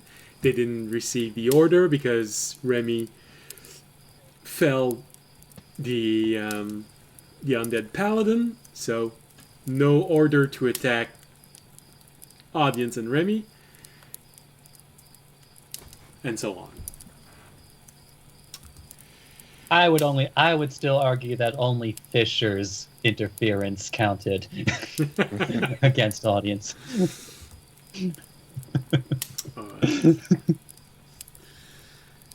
Alright, well, apparently next episode is celebration while audience recovers and everyone else celebrate. And there's going to be a whole lot of introduction, a lot of interaction with Terry, because he just learned that he has a whole bunch of uncles and aunts.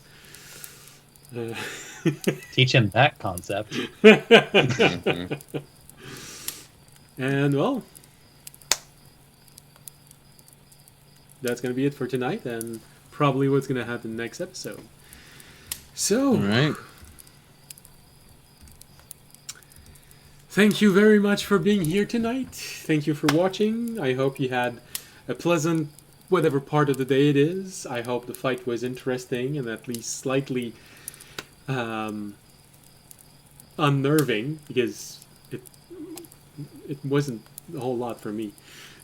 I knew exactly what was going to happen every single turn. That's the drawback of being the dungeon master. Although I was a little bit worried, you all went really close to complete failure. A single round close to failure. Yep. So, thank you for being here. Thank you for watching. We hope you'll see you next week. Next Wednesday if you watch it live. Next Friday if you're watching the rebroadcast. As always, rebroadcast if we got 3 raiders or more. We're trying to raid a D&D channel. I hope there's going to be more D&D channel this week than last week, because there was no one. On the good side, we got to see Valen V, because we raided her. Yeah, that's it. So, as always, if you enjoyed the show, you can support the stream by following us on Twitch, Twitter, YouTube. You can also leave comments, likes. You're always appreciated.